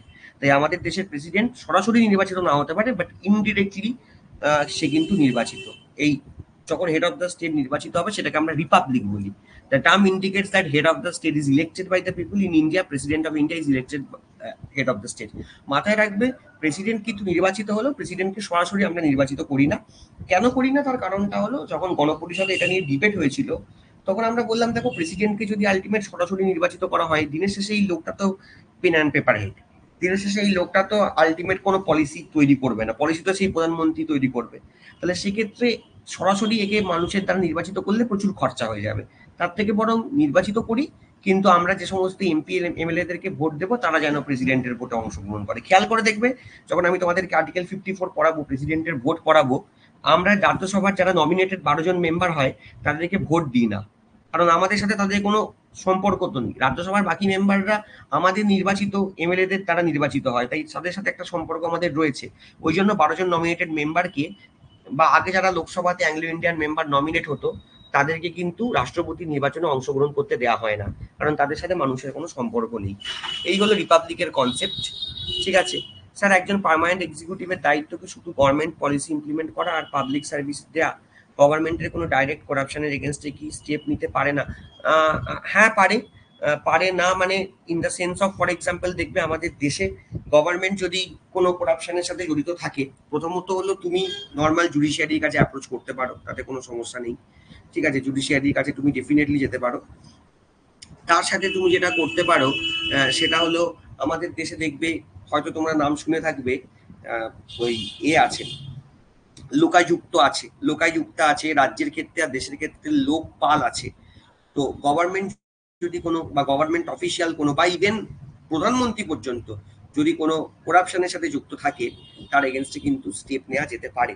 ঠিক আছে, এমন নয় যে সে প্রধানমন্ত্রী বা সে গভর্নমেন্ট অফিসিয়াল বলে তার কোনো দায়িত্ব নেই, সে করাপশন করবে, সেটা নয়। যদিও আমাদের দেশে সেটা কতটা ইমপ্লিমেন্ট হয় সেটা নিয়ে আমার ঘোর সন্দেহ আছে, কিন্তু অ্যাটলিস্ট সেই প্রভিশন রয়েছে, এই আর কি। লোকপাল অ্যান্ড লোকাযুক্ত অ্যাক্ট পাসও করেছে আমাদের দেশে পার্লামেন্ট 2013 সালে, তোমরা জানবে মনমোহন সিং এর একদম শেষে, ওই যখন জনলোকপাল আন্দোলন হয়েছিল, ওই আন্না হাজারে আন্দোলন হয়েছিল, তারপরে ওই বিলটা পাস হয়েছিল, আইনটা হয়েছিল। যাই হোক, তো রিপাবলিক হলো। রিপাবলিকটার পরে আমাদের যেটা আছে জাস্টিস, আমি তোমাদেরকে অলরেডি বলে দিয়েছি। আমাদের দেশে 3 ধরনের জাস্টিস আছে, সোশ্যাল, ইকোনমিক, পলিটিক্যাল জাস্টিস। জাস্টিসের কনসেপ্ট রাশিয়ান সিভিলিজেশন থেকে নেওয়া হয়েছে। জাস্টিসের পুরো এক্সাম্পল দিয়ে সেই রিলেটেড কি কি আর্টিকেল আছে আমাদের কনস্টিটিউশন আমি তোমাদেরকে অলরেডি বলে দিয়েছি। আর জাস্টিসের পরে যেটা বলার ইকুয়ালিটি, ইকুয়ালিটি নিয়ে আমি বলেছি যে এখানে কোনো ডিসক্রিমিনেশন থাকবে না, সবাইকে সমান চোখে দেখা হবে, তো এটাও আমাদের বলা আছে, এটা দেখে নেবে। আর তার সাথে ফ্র্যাটার্নিটি, মানে অবভিয়াসলি আমাদের একটা ইউনিভার্সাল ব্রাদারহুড থাকবে, means a feeling of brotherhood and emotional attachment with the country and all the people. Fraternity helps to promote dignity and unity of the nation. দেখো, এটা খুব ইম্পর্টেন্ট একটা ব্যাপার, কারণ আমরা সবসময় বলি India is a land of diversity. India এমন একটা দেশ যেটা শুধু দেশ নয়, India is a land of diversity. আমাদের দেশে এত ডাইভার্সিফাইড কালচার রয়েছে, এত ধর্ম, এত বর্ণ, এত রকম ভাষা, এত রকম খাওয়া দাওয়া, এত রকম ড্রেস, তারপরেও কিন্তু আমরা সবাই এক। মানে এত ডাইভার্সিটির পরেও আমরা বলি we are united, unity in diversity. Jawaharlal নেহরুর বিখ্যাত বই তোমরা জানো, ডিসকভারি অফ ইন্ডিয়া, সেখানে বারবার এই কথাটা বলা হয়েছিল। এই ফ্র্যাটার্নিটিটা খুব ইম্পর্টেন্ট, এবং আমাদের দেশের ডিগনিটি এবং ইউনিটিকে ধরে রাখার জন্য ফ্র্যাটার্নিটিটা খুব ইম্পর্টেন্ট। পাকিস্তান কি করেছিল? পাকিস্তান যে জঙ্গিদেরকে পাঠিয়েছিল পেহেলগাঁওতে, ওরা কি শুধু আলটিমেট মানুষ খুন করতে এসেছিল? না, ওরা দেখে দেখি হিন্দুদেরকে খুন করেছিল, এবং শুধু তাই নয়, ধর্মের নামে খুন হয়েছিল, কালমা পড়তে বলা হয়েছিল, যেটা লোকে পড়তে পারবে না, স্বাভাবিক। তাহলে এইটার মাধ্যমে ওরা যেটা চেয়েছিল যে ভারতের ভেতরে যে হিন্দু মুসলমান তাদের মধ্যে একটা ঝামেলা লাগিয়ে দিতে, কিন্তু আলটিমেট ওরা সেটা করতে ব্যর্থ হয়। এবং পরে যখন আলটিমেট অপারেশন সিন্ধুদের পরে প্রেস কনফারেন্স করা হয়, সেখানে ভূমিকা সিং এবং সোফিয়া কুরেশিকে ভারত ইচ্ছে করে প্রমোট করে পাকিস্তানকে এই বার্তা দেওয়ার জন্য যে দেখো, যে চেষ্টা তোমরা করেছিলে হিন্দু মুসলমানের মধ্যে ঝামেলা লাগিয়ে দেওয়ার, সেখানে তোমরা যথেষ্টভাবে ফেল করেছো। আজকে একজন শিখ এবং একজন মুসলিমকে নিয়ে আমাদের ফরেন সেক্রেটারি বিক্রম মিস্ত্রি, যিনি একজন জাতি হিন্দু, ধর্মে হিন্দু, তিনি কিন্তু আলটিমেট এই যে প্রেস কনফারেন্স করে ভারত কিন্তু গোটা দুনিয়াতে এই বার্তাটা দিল যে পাকিস্তানের এই চেষ্টাটাই কিন্তু ভারত জল ঢেলে দিয়েছে। তাই দেশের ইউনিটি এবং ইন্টিগ্রিটিকে ধরে রাখার জন্য ফ্র্যাটার্নিটি শব্দটা কিন্তু যথেষ্ট ভূমিকা রয়েছে, বিশেষ করে ভারতের মতো দেশে। ঠিক আছে, আশা করি এই শব্দটার রেলিভেন্স তোমরাও বুঝতে পারছো। এছাড়া লিবার্টি যদি বলা হয়, liberty means freedom for the people to choose there way of life, have political views and behaviour in the society. তুমি কোন ইডিওলজিতে বিশ্বাস করে, একটু আগে কুসুম কলির সাথে কথা হচ্ছিল না কার্ল মার্কস নিয়ে, তো এটাই, এই যে দেখবে যারা আমাদের বামপন্থী যারা, তারা কার্ল মার্কসের ইডিওলজিকে বিশ্বাস করে। দেখো এখন ব্যাপারটা হলো, তুমি বলতেই পারো কেন কেন স্যার এখন তো বামপন্থীরা শূন্য হয়ে গেছে। হ্যাঁ ঠিকই, গণতান্ত্রিক পদ্ধতিতে তুমি যদি বলো এখন এই মুহূর্তে সিপিআইএম পার্টি পশ্চিমবঙ্গে শূন্যই আছে, এটা নিয়ে কোনো সন্দেহ নেই, কিন্তু তার মানে কোনো ইডিওলজি নেই সেটা কিন্তু তুমি বলতে পারবে না। ঠিক আছে, মেবি এই ইডিওলজিটা এখন ভারতবর্ষে পশ্চিমবঙ্গে মানুষ অ্যাকসেপ্ট করছে না। আবার এমনও আছে তুমি জানবে, যারা অনেকে কিন্তু প্রপার বামপন্থী, কিন্তু সিপিআইএম কে হয়তো ভোট দেয় না, কিন্তু তারা কার্ল মার্কসের ইডিওলজিতে বিশ্বাস করে। তুমি দেখবে এসইউসিআই বলে একটা পার্টি আছে, তারাও কিন্তু কমিউনিজমে বিশ্বাস করে, কিন্তু তারা সিপিআইএম পার্টি নয়, তারা কিন্তু আলাদা পার্টি। ঠিক আছে, অনেকে গুলিয়ে ফেলে কিন্তু আলাদা, যেমন সিপিআইএম লিবারেশন আলাদা পার্টি, কিন্তু এরা লেনিনিজম মানে মার্কসিজমে বিশ্বাস করে, কিন্তু এদের কিছু বেসিক ডিফারেন্স রয়েছে। তো হতেই পারে, আবার এমনও বলা যায় না যে এই পার্টি ফিউচারে সরকারে আসবে না, আসতে পারে ডেফিনেটলি। আমাদের এখানে যারা সিপিআইএম এর সরকার চালিয়েছে তাদের কিছু ভুলভ্রান্তি ছিল, তাই জন্য তারা হেরে গেছে, সংগঠন এখন তাদের দুর্বল হয়ে গেছে, তারা জিততে পারছে না। তার মানে ফিউচারে জিতবেন না। বা ফর এক্সাম্পল ধরো ভারতবর্ষে অনেক মানুষ আছে তারা গান্ধীজির দর্শনে বিশ্বাস করে না, ভারতবর্ষে অনেক মানুষ আছে তারা বিবেকানন্দের দর্শনে বিশ্বাস করে না, ভারতবর্ষে অনেক মানুষ আছে তারা নেতাজির দর্শনে বিশ্বাস করে না, তাতে কিছু যায় আসে না। ঠিক আছে, কারণ দর্শনটা আছে, সেই দর্শনটা তুমি অ্যাকসেপ্ট করবে কি করবে না সেটা তোমার ব্যক্তিগত ব্যাপার, সেটা তোমার লিবার্টি। তুমি কমিউনিজমে বিশ্বাস করবে নাকি তুমি হিন্দু রাষ্ট্র হওয়ার ক্ষেত্রে বিজেপির সমর্থন করবে, নাকি তুমি তৃণমূলের সমর্থন করবে, সেটা তোমার লিবার্টি। মানে এই লিবার্টিতে কেউ হাত দিতে পারবে না। ঠিক আছে, প্লাস ধরো তোমার ওয়ে অফ লাইফ, তোমার প্রফেশন কি হবে। এই যে তোমরা বেছে নিয়েছো ডাব্লিউবিসিএস কে, তোমরা চাইলে ব্যাংকও পরীক্ষা দিতে পারতে, তোমরা চাইলে ক্লার্কশিপের পরীক্ষাতেও বসতে পারো, তোমরা চাইলে উকিলও হতে পারো, তোমরা চাইলে ডাক্তারও হতে পারতে, এমন তো কেউ তোমাদের বলে দেয়নি যে তোমাকে এটাই হতে হবে। কিন্তু তোমার মনে হচ্ছে যে আমি ডাব্লিউবিসিএস এর প্রফেশনটাকে চয়েস করবো। সো এই অধিকারটা আছে তোমার। নর্থ কোরিয়ার মতো দেশ যেখানে কোনো লিবার্টি নেই, সেখানে কিন্তু মানুষকে সবাইকেই আর্মিতে ঢুকিয়ে দেওয়া হয়, এরকম ব্যাপার আমি শুনেছি। এটা বুঝতে হবে, একসময় আমাদের দেশে ওই লিবার্টি ছিল না, তোমার নিজের কথা বলার অধিকার ছিল না, নিজের লাইফ চুজ করার অধিকার ছিল না। তুমি কি খাবে, ফর এক্সাম্পল তুমি হিন্দু, তুমি বললে স্যার আমি বিফ খাবো না, খাবে না। আবার আমার চেনা এমন অনেক হিন্দু আছে যারা বিফ খায়, কারণ তারা মনে করে যে এটা খাবার, তারা এটাকে ধর্ম হিসেবে দেখে না। ঠিক আছে, তার ব্যাপার, মানে কেউ, তুমি একজন হিন্দু, সে বিফ খাবে কি খাবে না, সে পর্ক খাবে কি খাবে না, সে আবার এমনও তুমি দেখবে প্রচুর লোকজন আছে যারা হয়তো বিফ পর্ক তো দূরের কথা, তারা হয়তো চিকেন মাটনও খায় না, তারা হয়তো মাছও খায় না, কারণ তারা নিরামিষাশী, এটা তার লিবার্টি। ঠিক আছে, কিন্তু হ্যাঁ, তার সাথে এটাও বলা আছে যে liberty does not mean freedom to do anything, a person can do anything but in limit set by the law. এটা কিন্তু মাথায় রাখতে হবে যে এটা ঠিক যে একজন ব্যক্তির যে কোনো কিছু করার অধিকার আছে, কিন্তু সেটাতেও কিন্তু আইনগত আছে। তুমি বললে স্যার আমি তাহলে ভাবছি সিরিয়াল কিলার হব, ঠিক আছে, আমি ভাবছি নারী পাচার চক্রের সাথে যুক্ত থাকবো, এই তাহলে তো মুশকিল। তোমার কাছে যে কোনো প্রফেশন আছে মানে তুমি নারী পাচার করবে, শিশু পাচার করবে, খুন খারাপি করবে। বা শুধু তাই নয়, আমাদের দেশে অনেক প্রফেশন প্র্যাকটিস করতে গেলে কিছু রুলস রেগুলেশন আছে, যেমন তুমি জানো তোমাকে যদি অ্যাডভোকেট হতে হয় লয়ার যতই তুমি হও, এলএলবি যতই তুমি পাস করো, অ্যাডভোকেট হওয়ার জন্য কিন্তু তোমাকে অল ইন্ডিয়া বার কাউন্সিলের এক্সামিনেশন পাস করতে হয়। বা তুমি যদি ডাক্তার হতে চাও, ডাক্তার হতে গেলে কিন্তু তোমাকে আলটিমেট আমাদের যে মেডিকেল কাউন্সিলের রেজিস্ট্রেশন সেটা লাগে। তো সেগুলোকে মাথায় রেখে তুমি তোমার কাজ করতে পারো। অর্থাৎ কিছু লিমিট আছে ডেফিনেটলি, বাট সেই লিমিটটা ছাড়া তোমার তোমার মতো লাইফ চয়েস করার অধিকার আছে। Liberty, equality, fraternity concept French revolution থেকে নেওয়া হয়েছে। আর এছাড়া মোটামুটি এটাই ব্যাপার, আর তো কিছু বলার নেই। কেসেসগুলো আমি তোমাদেরকে অলরেডি বলে দিয়েছি। এছাড়া আমাদের সংবিধানের প্রিএম্বেলকে কারা কি বলেছে, উদ্ধৃতি থেকে প্রশ্ন আসে। যেমন কে এম মুন্সি বলেছিল ইটস আ হরোস্কোপ, আমাদের দেশের হরোস্কোপ প্রিএম্বেল একটা। আল্লাদি কৃষ্ণস্বামী আয়ার বলেছিল preamble is our constitution express what we had thought dream long. Thakurdas জায়গাটা খুব আসে, সোল অফ দ্য কনস্টিটিউশন। যেমন আমি বলি না হার্ট অ্যান্ড সোল, এটা হলো আর্টিকেল 32।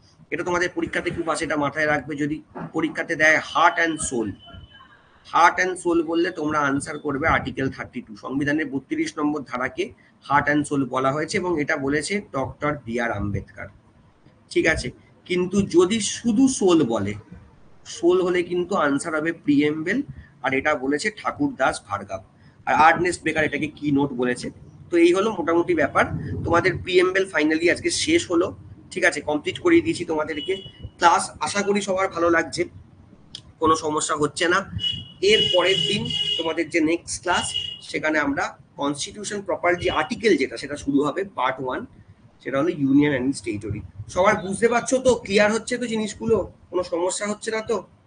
ঠিক আছে, আজকে ক্লাসটা বেশ লং হয়ে গেছে, 1 ঘন্টা 40 মিনিট। কিছু করার নেই, কারণ পিএমএল যখন শুরু করেছি শেষ তো করতেই হবে। হয়তো তোমাদের ধৈর্য অনেকটা চলে গেছে অনেকের এতটা শোনার পরে। একবার শুনে নিও, যদি মনে হয় আর একবার শুনতে হবে, কিন্তু আশা করি বুঝতে সমস্যা হবে না। ঠিক আছে, চলো, থ্যাংক ইউ সো মাচ এতক্ষণ পেশেন্স নিয়ে শোনার জন্য। ঠিক আছে, নেক্সট দিন তোমাদের সাথে দেখা হবে, এবং নেক্সট দিন আমরা ইউনিয়ন অ্যান্ড টেরিটরি পড়বো। ঠিক আছে, একটুও বোর ফিল করনি। ঠিক আছে, ভালো লেগেছে যখন, এটাই দরকার আর কি।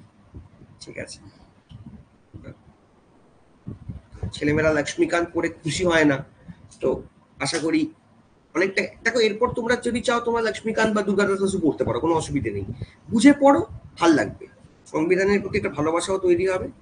আর আমি কখনো বলি না যে বই পড়ো না, বই পড়ো, লক্ষ্মীকান্ত পড়ো, দুর্গাদাস বাসু পড়ো, সুভাষ কাশ্যপ পড়ো, যা ইচ্ছে পড়ো, কিন্তু বুঝে পড়ো, সেটা খুব ইম্পর্টেন্ট। ঠিক আছে, চলো, থ্যাংক ইউ সবাইকে। নেক্সট সপ্তাহে আবার দেখা হচ্ছে।